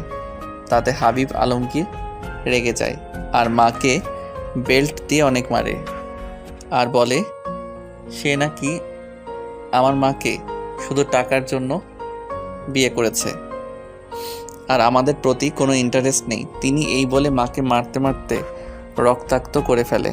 আমি গিয়ে তখন তার পায়ে পড়ি আর বলি আমার মাকে ছেড়ে দিতে, কিন্তু তিনি দেননি, বরং আমায় ধাক্কা দিয়ে ফেলে দেয়, যার ফলে আমি দেয়ালের সাথে অনেক জোরে আঘাত পাই। আমার মাথা দিয়ে রক্ত ঝরছিল। মা আমার নাম ধরে তখন চিৎকার দেয়, আমার কাছে আসতে চায় কিন্তু দেয় না, বরং আরও মারতে থাকে। আমি আবছা চোখে তার দিকে তাকিয়ে দেখি হাবিব আলমগীর আমার মায়ের পেটে ছুরি ঢুকিয়ে দেয়। তখন আমি মা বলে এক চিৎকার দিয়ে জ্ঞান হারাই। এই বলে নিশাম কাঁদতে শুরু করে। ওর চোখ দিয়ে অনবরত পানি গড়িয়ে চলেছে। ছেলেরা নাকি সহজে কাঁদে না। যখন তাদের মধ্যে থাকা কষ্টগুলো মেঘের সমতুল্য হয়ে যায়, কোনো বাধা মানতে পারে না, তখনই নাকি তারা তাদের কষ্ট একেবারেই বিসর্জন দেওয়ার জন্য একবার হলেও মন খুলে কাঁদে। যা নিশামের বেলায় হচ্ছে। নিশামের চোখে পানি দেখে তান্নাজের চোখেও পানি চলে এসেছে, কিন্তু নিজেকে সামলিয়ে বলে, তারপর যখন জ্ঞান ফিরে আমি তখন মা মা করে চিৎকার করে উঠি। আমার পাশের বাসার আন্টি ছিল, সে আমায় শান্ত করতে থাকে, কিন্তু আমি তখনও মা মা করেই চলেছিলাম। তা দেখে তিনি আমায় একটা কবরের সামনে নিয়ে যায় আর বলে এইখানেই নাকি আমার মা শুয়ে আছে। কাল নাকি আমাদের বাসায় ডাকাত পড়েছিল, ডাকাতরা সব নিয়ে যেতে নিলে নাকি মা বাধা দেয় আর তারা মাকে মেরে ফেলে, আমাকেও নাকি আঘাত করে। তখন বাবা বাসায় ছিল না। বাবা যখন বাসায় আসে তখন এসব দেখে নাকি পাড়া প্রতিবেশীদের ডেকে আনে। আমার যখন জ্ঞান ছিল না তখন নাকি মার জানাজায় গিয়ে কাফনের কাজ শেষ করে দেওয়া হয়। হাবিব আলমগীর যে সবাইকে মিথ্যা বলেছে তা আমার বুঝতে দেরি নেই। সে যে খুব স্মার্টলি চাল চেলেছে, কিন্তু আমার তখন কোনো কিছুর হুঁশ ছিল না। আমি তখন মা মা বলে চিৎকার করছিলাম। তখন কোথা থেকে হাবিব আলমগীর এসে আমায় টেনে হিঁচড়ে বাসায় নিয়ে আসে আর রুমে বন্দি করে দেয়। তখন অনেক মিনতি করে বলেছিলাম আমাকে মার কাছে যেতে দিতে, কিন্তু দেয়নি। প্রায় 3 দিন সেই রুমে বন্দি ছিলাম। কোনো খাওয়া পানি পর্যন্ত দেওয়া হয়নি আমায়।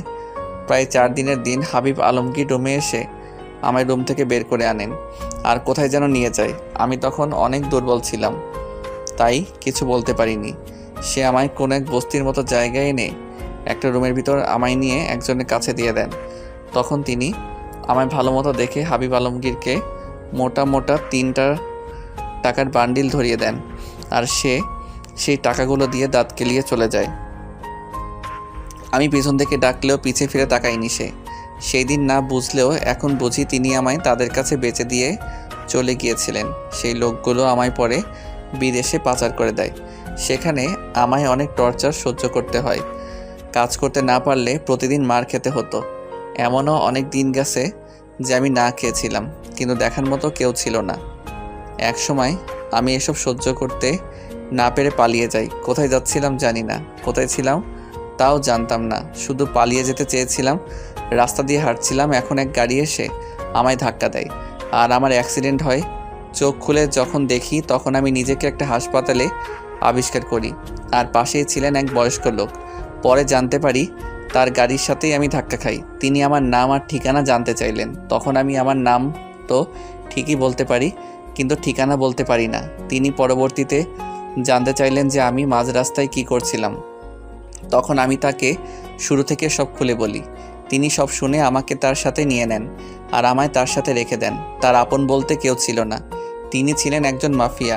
গত বছর তার দুশমনরা নাকি তার অনুপস্থিতিতে তার পরিবারকে মেরে ফেলে। সেই থেকে তিনি একা। তিনি আমায় তার সাথে মাফিয়ার কাজে যুক্ত করে ফেলেন। সেই থেকে আমি এই মাফিয়া ওয়ার্ল্ডের সাথে যুক্ত। আর আজ আমি এই মাফিয়া ওয়ার্ল্ডের কিং। জানো, যখন কিছুটা বুঝতে শিখি তখন থেকে আমি হাবিব আলমগীরকে ঘৃণা করা শুরু করি। প্রতিশোধের আগুন দাও দাও করে জ্বলতে থাকে আমার মধ্যে। তাকে মারার জন্য মরিয়া হয়ে পড়ি আমি, কিন্তু তিনি নাকি এরই মধ্যে আন্ডারগ্রাউন্ড হয়ে যান। সে কোথায় কি করে কেউ জানতো না। তাকে এত বছর ধরে খুঁজেই বেরিয়েছি। আমি তখনই শপথ নেই, যদি হাবিব আলমগীরের মৃত্যু কারোর হাতে লেখা থাকে তাহলে তা শুধু আমার হাতে আর কারোর না। আর আজকে তাকে ধরার এত বড় একটা সুযোগ পেয়েছি, তাকেও আমি ভয়াবহ থেকে ভয়াবহ মৃত্যু দিব। তান্নাজ সব শুনে স্তব্ধ হয়ে যায়। মানুষ এতটা খারাপ কি করে হতে পারে? তান্নাজ তো এতদিন ভেবেছিল তার সাথে যা হয়েছে তার থেকে খারাপ আর কারোর সাথে হতেই পারে না। সে যে কষ্ট ভোগ করছে তাকেও করতেই পারে না, কিন্তু না, তার থেকেও যে দ্বিগুণ কষ্ট এই ব্যক্তিটা পেয়েছে। তান্নাজ বুঝতেছে না সে কি বলবে, কিভাবে সান্ত্বনা দেবে নিশামকে। নিজের মুখের ভাষা হারিয়ে ফেলেছে সে, কিন্তু তাও তান্নাজ নিজেকে শক্ত করে যেই না কিছু বলতে যাবে তখনই নিশাম বলে ওঠে, অনেক রাত হয়ে গিয়েছে, যাও গিয়ে শুয়ে পড়ো। কালকে কিন্তু অনেক গুরুত্বপূর্ণ দিন আমাদের জন্য, কোনো কিছুতেই ভুল করা যাবে না, সেজন্য অনেক এনার্জি লাগবে। তাই যাও, এখন ঘুমিয়ে পড়ো, যাও। তান্নাজ বুঝতে পারে নিশাম এখন একা থাকতে চাচ্ছে, তাই তাকে তাড়িয়ে দেওয়ার জন্য এইসব বলছে। তান্নাজ কিছু না বলে চুপচাপ চলে যায়, আর নিশাম সে আকাশের দিকেই তাকিয়ে থাকে। চোখের কোণ বেয়ে কয়েক ফোঁটা নোনা জল গড়িয়ে পড়ে। আজই সেই 5,000 মানুষদের একত্রে করা হবে, রাত 9টা নাগাদ তাদের গোডাউনে আনা হবে। তান্নাজ আর নিশাম ফুল প্রিপারেশন নিচ্ছে, নিজেদের গ্রুপ রেডি করে ফেলেছে, এখন শুধু রাত হওয়ার অপেক্ষা। রাত 8:30 বাজে। নিশাম আর তান্নাজ দূরে একটা গাড়িতে বসে আছে, চারিদিকে তাদের লোক সেট করা। 5,000 জনকে এখানে আনলেই তারা সুযোগ বুঝে কাজ করে তাদের আস্তে আস্তে সরিয়ে নিয়ে যাবে। প্রায় বেশ কিছুক্ষণ যাওয়ার পর বড় বড় 4টা ট্রাক গোডাউনে আনা হয়। এতে আপাতত 2,500 মানুষ আছে।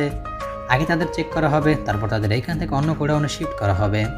পরবর্তীতে বাকি 2,500কে আনা হবে। নিশাম আর তান্নাজের হাতে গান রেডি করে ধীর পায়ে সেই দিকে এগিয়ে যায়, নিজের পজিশনের মতো দাঁড়িয়ে যায়। বাকি সকলকে ইশারা করতে তারাও পজিশন নিয়ে নেয়। এক এক করে মানুষ নামানো হচ্ছে। এরই মধ্যে নিশাম আর তান্নাজের লোক কাজে লেগে গিয়েছে। তারা এক এক করে হাবিব আলমগীরের লোকদের সরিয়ে দিচ্ছে, কিন্তু এর মাঝে হাবিব আলমগীরের লোকগুলো দেখে ফেলে আর ফায়ার শুরু করে।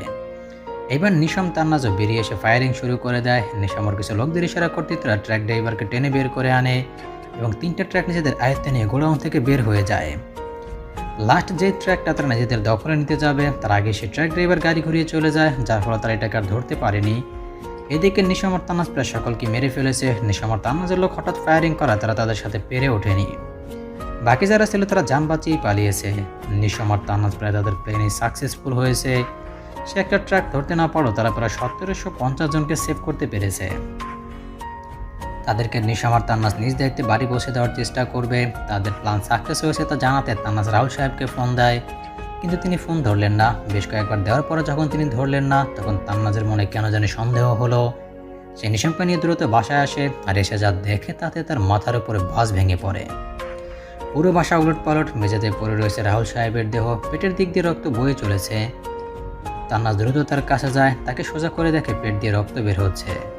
পপসি চোখ খুলো, পপসি দেখো আমি এসে গিয়েছি, আমাদের প্ল্যান সাকসেসফুল হয়েছে। পপসি শুনতে পারছো তুমি? চোখ খুলো পপসি। নিশাম দরজার সামনে এসে এমন দৃশ্য দেখে থমকে যায়, কিন্তু পরক্ষণে নিজেকে সামলিয়ে নিয়ে রাহুল সাহেবের কাছে যায়, গিয়ে তার নার্ভ চেক করে। শ্বাস চলছে। আঙ্কেলের শ্বাস প্রশ্বাস এখনো চলছে, তাকে আমাদের দ্রুত হাসপাতালে নিতে হবে, কুইক।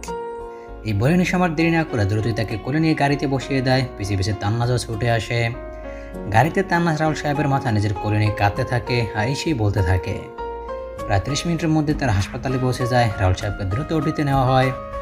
অপারেশন চালু হয়। তান্নাজ বাইরে অজয় রেখে দিয়ে চলেছে, নিশামকে পাশে বসে সান্ত্বনা দিচ্ছে। পপসির যদি কিছু হয় আমি বাঁচবো না নিশাম, বাঁচবো না। তার ছাড়া যে আমার আপন বলতে কেউ নেই। আমাকে সব সময় নিজের মেয়ের মতো আগলে রেখেছে, সব কিছু থেকে আমার রক্ষা করেছে, আমাকে এত স্ট্রং বানিয়েছে, আমাকে সব পরিস্থিতিতে শক্ত হতে বলেছে। কিন্তু আজ যে আমি পারছি না স্ট্রং থাকতে, তাকে এই অবস্থায় দেখতে পারছি না। নিশাম কি বলবে বুঝে উঠতে পারছে না, কিন্তু তার একটা জায়গায় খটকা লাগছে। তান্নাজ এটা কি বলল? নিজের মেয়ের মতো আগলে রেখেছে, এটার মানে কি? নিশাম এই নিয়ে কিছু জিজ্ঞেস করতে যাবে, তার আগে ওটি থেকে ডাক্তার বেরিয়ে আসে। তান্নাজ দৌড়ে তার কাছে যায়। আমার পপসি ঠিক আছে তো? জি, এখনও কিছু বলা যাচ্ছে না। তার অতিরিক্ত পরিমাণে ব্লিডিং হয়েছে, যার ফলে তার শরীরে রক্তের পরিমাণ অনেক কমে গিয়েছে।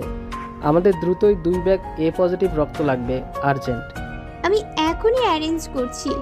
এই বলে আমি যেতে নেই তখনই নিশাম বলে ওঠে, আমার রক্তের গ্রুপ A পজিটিভ, আপনি আমার থেকে রক্ত নিন। তাহলে আমার সাথে আসুন, আপনার কিছু টেস্ট করাতে হবে। নিশাম তান্নাসকে এখানে থাকতে বলে ডাক্তারের সাথে চলে যায়। নিশামের হাতে ক্যালোনা লাগানো, এক ব্যাগ রক্ত নিয়ে নেওয়া হয়েছে। নিশামের পাশে তান্নাস বসে আছে। নিশাম চোখ বন্ধ করে শুয়ে আছে। থ্যাংক ইউ আমার পপসিকে রক্ত দেওয়ার জন্য। আজ তোমার কাছে আমি কৃতজ্ঞ। নিশাম এইবার চোখ খুলে তান্নাজের দিকে তাকায়, মুখটা একদম মলিন হয়ে আছে। আঙ্কেল আমাকে অনেক হেল্প করেছে, বিভিন্ন কাজে আমার পাশেই ছিলেন তিনি। সবসময় আমাকে নিজের ছেলের চোখে দেখেছেন, আমাকে সেই স্বপ্ন আর ভালোবাসাটুকু দিয়েছেন। আমিও তাকে নিজের বাবার জায়গা তাকে দিয়েছি, আর তাই আজ আমি তোমার পপসির না নিজের বাবার জান বাঁচিয়েছি। তবুও থ্যাঙ্কস। তুমি জানো না সে আমার জন্য কি। নিজের বাবা মার পর যদি আমি কাউকে এতটা ভালোবেসে থাকি তাহলে পপসিকে। সে আমায় সবসময় আমাকে নিজের মেয়ের মতোই ভালোবেসেছে, সবসময় ছায়া হয়ে আমার পাশে থেকেছে, আমাকে বাবা মা দুজনেরই ভালোবাসা দিয়েছে, কখনো বুঝতে দেয়নি আমি অনাথ, আমার বাবা মা নেই। নিশাম অবাক হয়ে তান্নাসকে শুনছে। কি বলছে এসব তান্নাস? অনাথ, বাবা মানে? তাহলে রাহুল আঙ্কেল ওর? ওয়েট এ মিনিট, কি বলছো এসব? তুমি অনাথ মানে? তুমি যদি অনাথ হও তাহলে রাহুল আঙ্কেল কে তোমার? তান্নাস এক দীর্ঘশ্বাস নিয়ে বলে, পপসির ফুল নেম কি? রাহুল ইসলাম। আর আমার? তান্নাজ ও শিট, তোমার সারনেম তো রহমান। আমি কখনো খেয়ালই করিনি যে তোমাদের সারনেম এক না। আমি পপসির আসল মেয়ে নই। আর না, তিনি আমার আসল বাবা। সে আমার বাবার বন্ধু। মানে কি? কিভাবে? খুলে বলো তো। তাহলে শোনো, বাবা মার একমাত্র মেয়ে ছিলাম আমি, তাই বাবা মার চোখের মণি ছিলাম। যাই চেতাম তাই পেতাম। অনেক ভালোবাসতেন দুজনেই আমাকে। আমাকে কষ্ট কি তা কোনোদিন বুঝতেই দেয়নি। আমার বাবা ছিলেন একজন শেয়ার ব্যবসায়ী আর মা ছিল হাউসওয়াইফ। বাবা বিভিন্ন জায়গায় টাকা ইনভেস্ট করতেন, তার সাথে পার্টনার ছিল পপসি মানে রাহুল আঙ্কেল। বাবা আর পপসি দুজনেই এতিম ছিলেন। তারা দুজনেই একই এতিমখানায় বড় হয়। সেই সুবাদে তারা ছোটকালের বন্ধু ছিলেন, একসাথেই বড় হয়ে উঠেছিলেন দুজন। বড় হওয়ার পরও তাদের বন্ধুত্ব ছিল। একসময় পপসির 1 বছরের জন্য কিছু কাজের জন্য দেশের বাইরে চলে যান। তখন বাবার নিউ পার্টনার হয় হাবিব আলমগীর। বাবা আর সে মিলে টাকা ইনভেস্ট করত। বেশ কিছুদিনের মধ্যেই তাদের অনেক লাভ হয়, যার ফলে তাদের ব্যবসা এক নতুন পর্যায়ে চলে যায়। বাবার তার মধ্যে ভালো বন্ধুত্ব হয়। বাসায়ও তার আনাগোনা বেশ ভালোই ছিল। আমাদের সাথে অনেক ভালোভাবে মিশে গিয়েছিলেন তিনি, কিন্তু কে জানতো তার মনে অন্য কিছু ছিল। সেদিন বাবা এয়ারপোর্টে যায় পপসিকে আনতে। পপসি তখন প্রায় 1 বছর পর দেশে ফিরছিল। যেহেতু বাবা বাদে তার তেমন কেউ ছিল না, তাই বাবাই যায় তাকে আনতে। বাবা বেরিয়ে যাওয়ার 30 মিনিট পর হাবিব আলমগীর বাসায় আসে।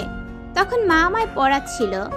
মা হাবিব আলমগীরকে দেখে বেশ অবাকই হলেন, কিন্তু তাও কিছু বললেন না। তাকে আপ্যায়ন করলেন, তাকে বসতে বললেন, কিন্তু তিনি না বসে মার দিকে বিশ্রীভাবে তাকিয়ে এগিয়ে আসছিলেন। মা কিছু বুঝে ওঠার আগেই তার উপর ঝাঁপিয়ে পড়ে লোকটি। মা চিৎকার চেঁচামেচি শুরু করে দেয়। আমি তখন রুমে ছিলাম। মার চিৎকার শুনে দৌড়ে আসি। তখন আমার বয়স 12 বছর ছিল। ভালো মন্দ বুঝতাম, আর এটাই যে খারাপ কিছু হচ্ছিল তাও বুঝতে পারছিলাম। তাই মার কাছ থেকে তাকে ছাড়ানোর চেষ্টা করি। তখন হাবিব আলমগীর আমায় টেনে রুমে ছুঁড়ে মারে আর দরজা বাইরে দিয়ে বন্ধ করে দেয়। আমি তখন দরজা ধাক্কাতে থাকি, কিন্তু কেউ দরজা খোলার মতো ছিল না। আমি দরজার এপার থেকে মায়ের শুধু চিৎকারই শুনতে পারছিলাম। একসময় মার চিৎকার বন্ধ হয়ে যায়, নীরব হয়ে যায় চারদিক। আমি তখনও দরজা ধাক্কিয়ে চলেছিলাম আর চিল্লিয়ে বলছিলাম, ছেড়ে দাও আমার মাকে। কিন্তু কোনো সাড়া শব্দ পাইনি। একসময় ক্লান্ত হয়ে বসে পড়ি আর কান্না করতে থাকি। বাইরে কি হচ্ছিল তা আমার জানা নেই। প্রায় 2 ঘন্টা পর বাবা আর পপসি ফিরে আসে। এসে দেখে পুরো ঘর ওলট পালট। বাবা ঘরে এসে মাকে খুঁজতে থাকে, আর পপসি আমায়। পপসি এসে আমার রুমের দরজা খুলে দেখে আমি নিচে বসে আছি আর কান্না করছি। তখন তিনি আমায় আমার কাছে আসতেই আমি কিছু না বলে দৌড়ে বেরিয়ে যাই আর মার রুমে চলে যাই। গিয়ে দেখি বাবা দরজা ধাক্কাচ্ছে, কিন্তু মা খুলছে না। আমার পিছু পিছু পপসিও আসে। বাবাকে এমন দরজা ধাক্কাতে দেখে পপসি সামনে যায়। দুজন ডাকাডাকির পর যখন মা দরজা খুললেন না, তখন তারা দরজা ভেঙে ফেলে। কিন্তু দরজা খুলে দেখে, যা দেখে তাতে বাবার দুনিয়া থমকে গিয়েছিল। বাবা মূর্তির ন্যায় দাঁড়িয়েছিল। আমি তখন পিছিয়ে ছিলাম। আমি সামনে এগিয়ে দেখি মার লাশ ফ্যানের সাথে ঝুলছে। আমি তখন এমন পরিস্থিতি দেখে মা বলে চিৎকার করে দেই। তখন বাবার হুঁশ হয় আর দৌড়ে মার কাছে যান। পপসিও যায়, দুজন মিলে মাকে নামায়। কিন্তু ততক্ষণে অনেক দেরি হয়ে যায়। মা আমাদের ছেড়ে না ফেরার দেশে চলে যায়। বাবা তখন মার লাশটা নিজের সাথে জড়িয়ে নিয়ে কাঁদছিল। আমিও মায়ের পাশে গিয়ে তাকে ডাকছিলাম। মায়ের হাতে একটা চিঠি ছিল, যা পপসির নজরে পড়ে। সে চিঠিটা হাতে নিয়ে বাবাকে দেয়। বাবা চিঠিটা নিয়ে পড়তে থাকে। পড়ার পর তার মাথায় আগুন ধরে যায়। সে রাগে কটমট করতে করতে বাইরে চলে যায়। বাইরে যাওয়ার আগে বাবা পপসিকে বলে যায় আমার খেয়াল রাখতে, আর কোনো পরিস্থিতিতেই যেন আমায় একা না ছেড়ে যায়। কথা দে। পপসি তখন কথা দেয় বাবাকে। বাবা বেরিয়ে যেতেই আমি চিঠিটা নিয়ে পড়তে শুরু করি। প্রিয় তাহিন, তুমি যখন এই চিঠিটা পাবে তখন মনে হয় আমি আর তোমার পাশে থাকবো না, তোমায় ছেড়ে অনেক দূরে চলে যাব। জানি তোমার অনেক কষ্ট হবে আমায় এইভাবে দেখে, কিন্তু আমি যে তোমার সামনে দাঁড়াতে পারবো না। পারবো তোমার চোখে চোখ রেখে কথাটি বলতে, কেননা আজ আমি যে কলঙ্কিত, হ্যাঁ আমি কলঙ্কিত হতে গিয়েছি, ধর্ষিতা হয়ে গিয়েছি সকলের কাছে। আর আমায় এই ধর্ষিতা ট্যাগ আর কেউ নয়, তোমার বন্ধু হাবিব লাগিয়েছে। তুমি যখন আজ বাইরে গিয়েছিলে তখন তোমার বন্ধু হাবিব এসেছিল। আমি কিছু বোঝার আগেই ঝাঁপিয়ে পড়েছিল আমার উপর। শত চেষ্টা করেও নিজেকে বাঁচাতে পারিনি আমি, যার ফলে আমি আজ ধর্ষিতা। আমি পারতাম এই ট্যাগ নিয়ে বাঁচতে, পারতাম না আমার মেয়ের সামনে দাঁড়াতে, পারতাম না শুনতে মা তুমি একজন ধর্ষিতা। তাই আত্মহত্যার মতো কঠিন পথ বেছে নিলাম। আমি চাই হাবিবের কঠিন শাস্তি হোক, আর তা যেন কঠোর থেকে কঠোর হোক। আর হ্যাঁ, আমাদের মেয়েকে প্লিজ আমার মতো অসহায় বানিও না, ওকে আমার মতো দুর্বল বানিও না, যে নিজের আত্মরক্ষা নিজে করতে পারলো না। ওকে অনেক শক্ত তানাজ্জাকে এমন বানিও যেন ও 100 জনের উপর ভারী হয়, ও যেন কাউকে ভয় না পায়। পারলে আমার ইচ্ছাটা পূরণ করিও, যদি পারো ক্ষমা করে দিও তানাজ, আর নিজের খেয়াল রেখো। ইতি তোমার অভাগিনী অর্ধাঙ্গিনী। এই বলে তান্নাজ কাঁদতে থাকে। তারপর নিজেকে সামলে আবারও বলা স্টার্ট করে। চিঠিটা পড়ার পর আমি হাউমাউ করে কাঁদতে থাকি। তখন পপসি আমায় সামলায়। এদিকে রাত গড়িয়ে সকাল হয়ে যায়, কিন্তু বাবা আসে না। সকালবেলা পপসির ফোনে এক ফোন আসে আর তাকে দ্রুত পুলিশ স্টেশন আসতে বলে। পপসি কি করবে বুঝতে পারে না। এদিকে আমায় একা রেখে যেতে পারছিল না, অন্যদিকে পুলিশ স্টেশনের মতো জায়গায় নিতে চাচ্ছিল না, কিন্তু অবশেষে আমায় নিয়েই যায়। গিয়ে জানতে পারি বাবা নাকি অ্যাক্সিডেন্ট করেছে। খুব বাজেভাবে অ্যাক্সিডেন্ট হওয়ায় বাবা নাকি অন দ্য স্পট ডেড হয়। এই শুনে আমি স্তব্ধ হয়ে যাই। একসাথে বাবা মাকে হারিয়ে আমি যেন আমার নিস্তব্ধ হয়ে যাই, মূর্তির ন্যায় দাঁড়িয়ে থাকি। পপসি তখন পুলিশের সাথে কথা বলে লাশ নিয়ে বেরিয়ে আসে। একসাথে মা আর বাবা দুজনেরই জানাজা হয়, কবর দেওয়া হয় দুজনকে পাশাপাশি। আমি তখনও এক ফোঁটাও কাঁদিনি, শুধু নির্বাকের মতো চেয়েছিলাম। তখন পপসি আর কাঁধে হাত রাখতেই আমি কেঁদে দেই। তখন তিনি আমায় সান্ত্বনা না দিয়ে বাসায় নিয়ে আসে। প্রায় 2 দিন নিজেকে ঘর বন্দি করে রেখেছিলাম। পরে পপসি খোঁজ নিয়ে জানতে পারে যে বাবা অ্যাক্সিডেন্ট বরং কেউ নয়, হাবিবই করিয়েছিল। পপসি কথাটিকে পুলিশকে জানালে তারা বলে কেস ক্লোজ হয়ে গিয়েছে। হাবিব তখন নাকি আন্ডারওয়ার্ল্ডের সাথে যুক্ত ছিল, তাই পুলিশরা তার বিরুদ্ধে যাওয়ার সাহস দেখায়নি।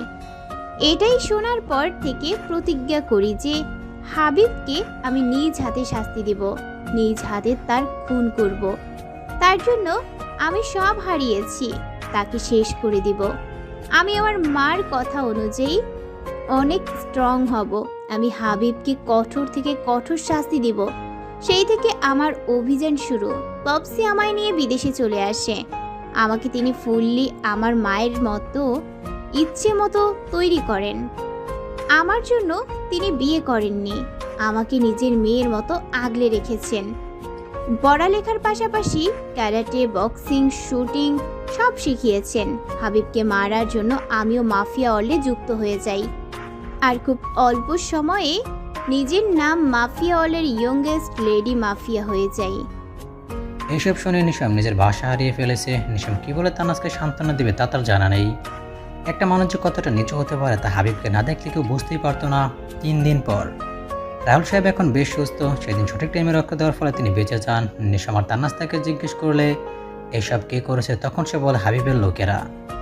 হাবিব তাদের কথা জেনে গেছে, তাই তাদের নিজের রাস্তা থেকে সরিয়ে ফেলার জন্যই ফার্স্টে তার উপরে অ্যাটাক করে, যাতে তোমরা নিজের লক্ষ্য থেকে ডিস্ট্রিক্ট হয়ে যাও। এই শুনে নিশাম আর তান্নাজ যেন রেগে বোম হয়ে যায়। তাদের এখন যে কোনো মূল্যে হোক হাবিবকে চাই। হাবিবকে না মারা পর্যন্ত এখন তারা স্বস্তির নিঃশ্বাসও ফেলবে না। আজ হাবিব আলমগীর দেশে আসবে, কেননা তান্নাজ আর নিশাম সে 5000 লোক থেকে প্রায় 1750 জনকে সরিয়ে ফেলেছে, যার ফলে প্রজেক্ট ইনকমপ্লিট রয়ে গেছে। তার উপর বেশিরভাগ লোক মারা গিয়েছে। এখন যা করার ওকেই করতে হবে, তা না হলে কোটি কোটি টাকা লস হয়ে যাবে, যা হাবিব সহ্য করতে পারবে না। তান্নাজ আর নিশাম তো এই দিনেরই অধীর আগ্রহে বসেছিল যে কবে পারিন্দার নিচ থেকে এসে ধরা দিবে। আর আজ সেই দিন এসে গিয়েছে। দুজনের প্রতিশোধ নেওয়ার জন্য পুরোপুরিভাবে প্রস্তুত। এদের মধ্যে যেন প্রতিশোধের আগুন দাউ দাউ করে জ্বলছে, জানাকে সব ভস্য করে দিবে পুরোপুরি। এখন শুধু পারিন্দাকে নিজের পিঞ্জারাতে বন্দি করার দেরি। পারবে কি তারা পারিন্দাকে আটক করতে, নাকি এর আগে এসে সমীর উড়াল দিবে?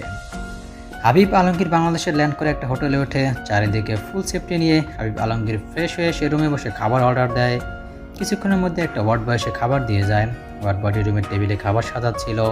হাবিব আলমগীর সোফায় বসে ফোনে কথা বলতে থাকে। ওয়ার্ড বয়টি খাবার সাজিয়ে চলে যায়। হাবিব ফোনে কথা বলা শেষে যে খাবারগুলো নিয়ে খেতে শুরু করে। খাবার শেষে রেস্ট নিতে থাকে। এমন সময় বাইরে ফায়ার অ্যালার্ম বেজে ওঠে। হাবিব আলমগীর লাফ দিয়ে উঠে দরজার দিকে তাকায়। তাকিয়ে দেখে দরজার নিচ থেকে ধোঁয়া আসছে। সে আর কিছু না ভেবে দরজা খুলে বাইরে চলে যায়। গিয়ে দেখে সকল গার্ডসরাই নিচে পড়ে আছে। হাবিব আলমগীর বুঝতে দেরি নেই যে এইটা একটা ট্রাপ। কি হোটেলে ক্লোরোফর্ম গ্যাস ছড়িয়ে দিয়েছে, যার ফলে সব গাছরা অজ্ঞান হয়ে গিয়েছে। হাবিব নিজের নাক ধরে রুমে চলে যেতে নেয়, কিন্তু তার আগে ওর ঘাড়ে কেউ কিছু পুশ করে। সাথে সাথে হাবিব জ্ঞান হারায়।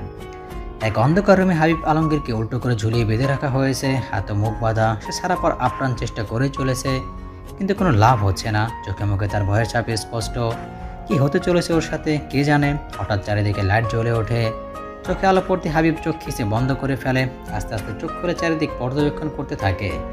এমন সময় একটা আওয়াজ ওর কানে ভেসে আসে। সে সেই দিকে তাকিয়ে দেখে নিশাম আর তান্নাজ। তাদের দেখি হাবিবের মুখ চুপসে যায়। তা কেমন আছেন মিস্টার আলমগীর? নিশ্চয়ই ভালো আছেন। খারাপ হতে কতক্ষণ, একটু পর নিশ্চয়ই তিনি আর ভালো থাকছেন না। আহা, আগেই ভয় দেখাও কেন? দেখা যাবে ভয়ের জন্য হার্ট অ্যাটাক করে বসলো, তখন আমাদের সব প্ল্যানই বিফলে যাবে। বললেই হলো, এত বছর ওয়েট করেছি শুধু এই দিনের জন্য, আর আজ যখন এই দিনটা পেয়েছি তখন ফুললি এনজয় করতে দাও না। তাও ঠিক। তাই মিস্টার আলমগীর কেমন লাগছে শুনি? অনেক তো হলো লুকোচুরি, অনেক দৌড়িয়েছেন আমাদের। ওইবার না হয় শাস্তির জন্য প্রস্তুত হন। এই বলে নিশাম ওর বডিগার্ডদের ইশারা করতে তারা হাবিবকে আরো উঁচু করে তার নিচে একটা পানির ট্যাঙ্ক রাখে। নিশাম ইশারা করতে তারা ওর পায়ের বাঁধন আলগা করে আর নিজের হাতে ধরে রাখে। তারা দড়িটি একটু আলগা করতে হাবিব নিচে নেমে যায় আর মুখ বরাবর পানিতে পড়ে। 2 মিনিট পানিতে রেখে নিশাম আবার ইশারা করে, তাই তারা হাবিবকে আবার উঁচু করে। হাবিব জোরে জোরে শ্বাস নিচ্ছে। নিশাম আবারও ইশারা করতে তারা আবারও তাকে পানিতে ফেলে দেয়। এইভাবে চলতে থাকে অনেকক্ষণ। তারপর তাকে একটা টেবিলের সাথে বেঁধে দেওয়া হয়। নিশাম আর তান্নাজ দুজনের 2 হাতে একটা হাতুড়ি নিয়ে ওর সামনে আসে। তারপর সে হাতুড়ি দিয়ে হাবিবের হাত ও পায়ে ইচ্ছা মতো বাড়ি দিতে থাকে। হাবিব চিৎকার দিতে চায়, কিন্তু পারে না, কেননা ওর মুখ বাঁধা। তান্নাজ আর নিশাম এত জোরেই ওর হাতে ও পায়ে পিটাচ্ছে যে হাড় সব ভেঙে গুরু গুরু হয়ে যাওয়ার ব্যতিক্রম। হাতের বিভিন্ন জায়গায় ফেটে রক্ত গড়িয়ে পড়ছে। নিশাম আর তান্নাজ এবার পিটানো বন্ধ করে শুকনো মরিচের গুঁড়ো নিয়ে আসে আর তার রক্ত পড়া জায়গাতে চেপে ধরে।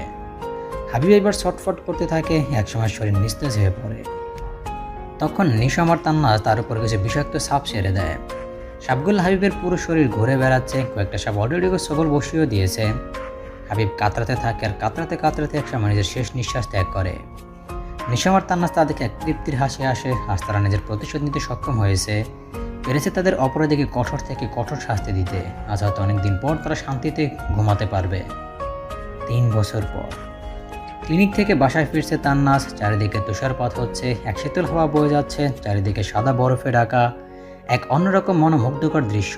বেশ রাত হয়ে গিয়েছে, খালি রাস্তায় ড্রাইভ করছে তান্নাজ। আজ একটা ইম্পর্ট্যান্ট অপারেশন থেকে অনেকটা লেট হয়ে গিয়েছে। প্রায় কিছুক্ষণের মধ্যে সে বাসায় এসে পড়ে। বাসায় এসে দেখে পুরো ঘর অন্ধকার, এমনকি দরজার বাইরে লাইটও জ্বালানো হয়নি। তান্নাজ ঘরে গিয়ে লাইট জ্বালিয়ে দেয়। নিশাম, এই নিশাম, কোথায় তুমি? কিন্তু কোনো সারা শব্দ নেই। তান্নাজ বেশ কয়েকবার নাম নিয়ে নিশামকে ডাক দিল, কিন্তু তাও নিশামের কোনো হদিস নেই। যাই না তান্নাজ পিছন ঘুরে মাথার উপর নিশাম গান ধরে দাঁড়িয়ে থাকে। তা দেখে তান্নাজ অবাকের শেষ পর্যায়ে। সে অবাক হয়ে বলে, নিশাম, কি করছো এসব?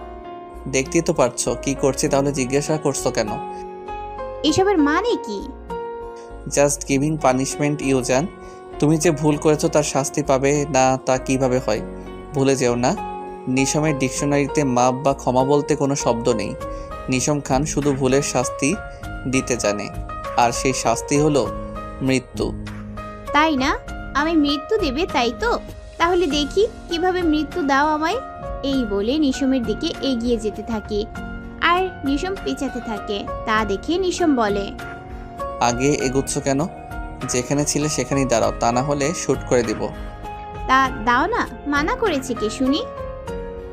এই বলে তান্নাজ আরও এগোতে থাকে। হ্যাঁ, নিশাম এবার না পিছিয়ে দাঁড়িয়ে থাকে। তা দেখে তান্নাজ মুচকি এসে এক হাত দিয়ে নিশামের হাত ধরে মুচড়ে ধরে, যার ফলে গানটা নিচে পড়ে যায়। ফাইজলামি করার জায়গা পাও না যখন, তখন ফাইজলামি। এইবার নিশাম নিজের হাত ঘুরিয়ে তান্নাজের হাত ধরে এক টান দিয়ে নিজের সাথে মিশিয়ে নেয়। তারপর বলে, ফাইজলামও করছি না, তুমি ভুল করেছো তাই এমন করেছি। ভুল করেছো যখন একটু শাস্তি পাবে না তা কিভাবে হয়? কি ভুল করেছি শুনি? প্রথম ভুল, তুমি আমায় সকালে গুড মর্নিং কিস দাও নাই। দ্বিতীয় ভুল, তুমি আজ আমায় নিজের হাতের কফি খাওয়াও নাই। তৃতীয় ভুল, আজ তুমি আমায় না বলে চলে গেছো। জানো বউয়ের এসব ভুলের জন্য আমি কত কষ্ট পেয়েছি আজ। আরে কত বড় ভুল করে ফেলেছি না? আমার স্বামী বুঝি এতে অনেক কষ্ট হয়েছে, তাই না? অনেক। এখন আমাকে সব পুষিয়ে দাও। দাঁড়াও, পুষিয়ে দিচ্ছি। এই বলে তান্নাজ নিজের পা দিয়ে নিশামের পায়ে জোরে এক পাড়া দেয়, যার ফলে নিশাম তান্নাজকে ছেড়ে পা ধরে লাফাতে শুরু করে। মাফিয়াগিরি ছেড়ে কি নটাঙ্কিগিরি শুরু করছো? বলে যেও না আমি কে। মাফিয়া ওয়ার্ল্ড ছাড়লেও মাফিয়াগিরি ছাড়িনি কিন্তু। দেখতেই পাচ্ছি। তাই না? ওয়েট। এই বলে তান্নাজের সামনে গিয়ে ওর হাত মুচড়ে ধরে বলে, মাফিয়াগিরি দেখবা তাই তো? এখনই দেখাচ্ছি। এই বলে নিশাম তান্নাজকে নিজের দিকে ঘুরিয়ে ঠোঁট দুটো নিজের আয়ত্ত নিয়ে নেয়। তান্নাজ প্রথমে ছোটাছুটি করলেও পরে শান্ত হয়ে যায় আর নিশামকে জড়িয়ে ধরে। কি হচ্ছে এসব তাই ভাবছে তো? তাহলে আমি বলছি কি হয়েছে। হাবিবকে মারার পর তান্নাজ আর নিশাম দুজনেই মাফিয়া ওয়ার্ল্ড ছেড়ে দেয়। যে যার পেশাতে ছিল তা নিয়ে এগিয়ে চলতে থাকে। যেহেতু কেউই তাদের চেহারা দেখেনি আর চিনতেও পারত না, তাই তাদের বেরিয়ে আসতে সহজ হয়েছে। কিন্তু এর মধ্যে নিশাম আর তান্নাজ আলাদা হয়নি। নিশামের মনে তান্নাজের জন্য এক অন্যরকম ভালো লাগা কাজ করতো, আর তান্নাজের বেলাও একই। দুজন যে কখন দুজনকে ভালোবেসে ফেলেছিল তা বুঝে উঠতে পারেনি। দুজন যে দুজনের মধ্যে আবদ্ধ হয়ে গিয়েছিল। নিশাম অবশেষে সব ভুলে তান্নাজকে প্রপোজ করে আর তান্নাজ অ্যাকসেপ্ট করে ফেলে। তারা যে দুজন দুজনকে ভালোবাসে তা রাহুল সাহেবকে জানালে তিনি প্রায় মাসখানেক পর নিশাম আর তান্নাজের বিয়ে ঠিক করে, আর বিয়ে হয়েও যায়। দুজন যে দুজনকে অসীম ভালোবাসে তার কোনো সন্দেহ নেই। ভালোই কাটছিল তাদের দিনগুলি, কিন্তু এর মধ্যে রাহুল সাহেব মারা যান। তখন তান্নাজ একদম ভেঙে পড়ে। নিশাম তখন তান্নাজকে সামলায় আর তান্নাজকে ওই দেশ থেকে নিয়ে এসে পাড়ি জমায় স্কটল্যান্ডে, আর এখান থেকে নিজের জীবন নতুন করে শুরু করে। একটু স্বচ্ছ কাছের করে রকিং চেয়ারের উপর বসে আছে তান্নাজ আর নিশাম। তান্নাজ নিশামের কোলে বসে গলা জড়িয়ে ধরে বসে আছে। নিশাম তান্নাজের কোমর জড়িয়ে ধরে গলায় মুখ গুজে রয়েছে, কিন্তু তান্নাজ এক ধ্যানে সে আকাশের দিকে তাকিয়ে তুষারপাত দেখছে। তুষারগুলো ফোটা ফোটা করে কাঁচের গ্লাসে এসে লাগছে, দেখতে ভালোই লাগছে। তান্নাজ ভাবলেশীন হয়ে এক ধ্যানে তাকিয়ে আছে। তান্নাজের সারা শব্দ না পেয়ে নিশাম তান্নাজের দিকে তাকিয়ে বলে, এত মনোযোগ দিয়ে কি ভাবছো আমার জান পাখিটা?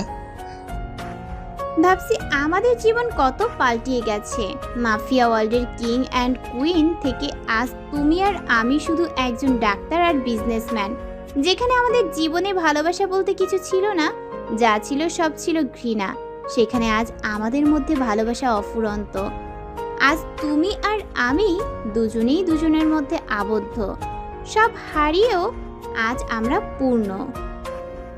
নিশাম তান্নাজের ঠোঁটে আলতো করে একটা কিস করে বলে, ভালোবাসা কি তা আমি তোমার সাথে দেখা হওয়ার পর থেকে জেনেছি।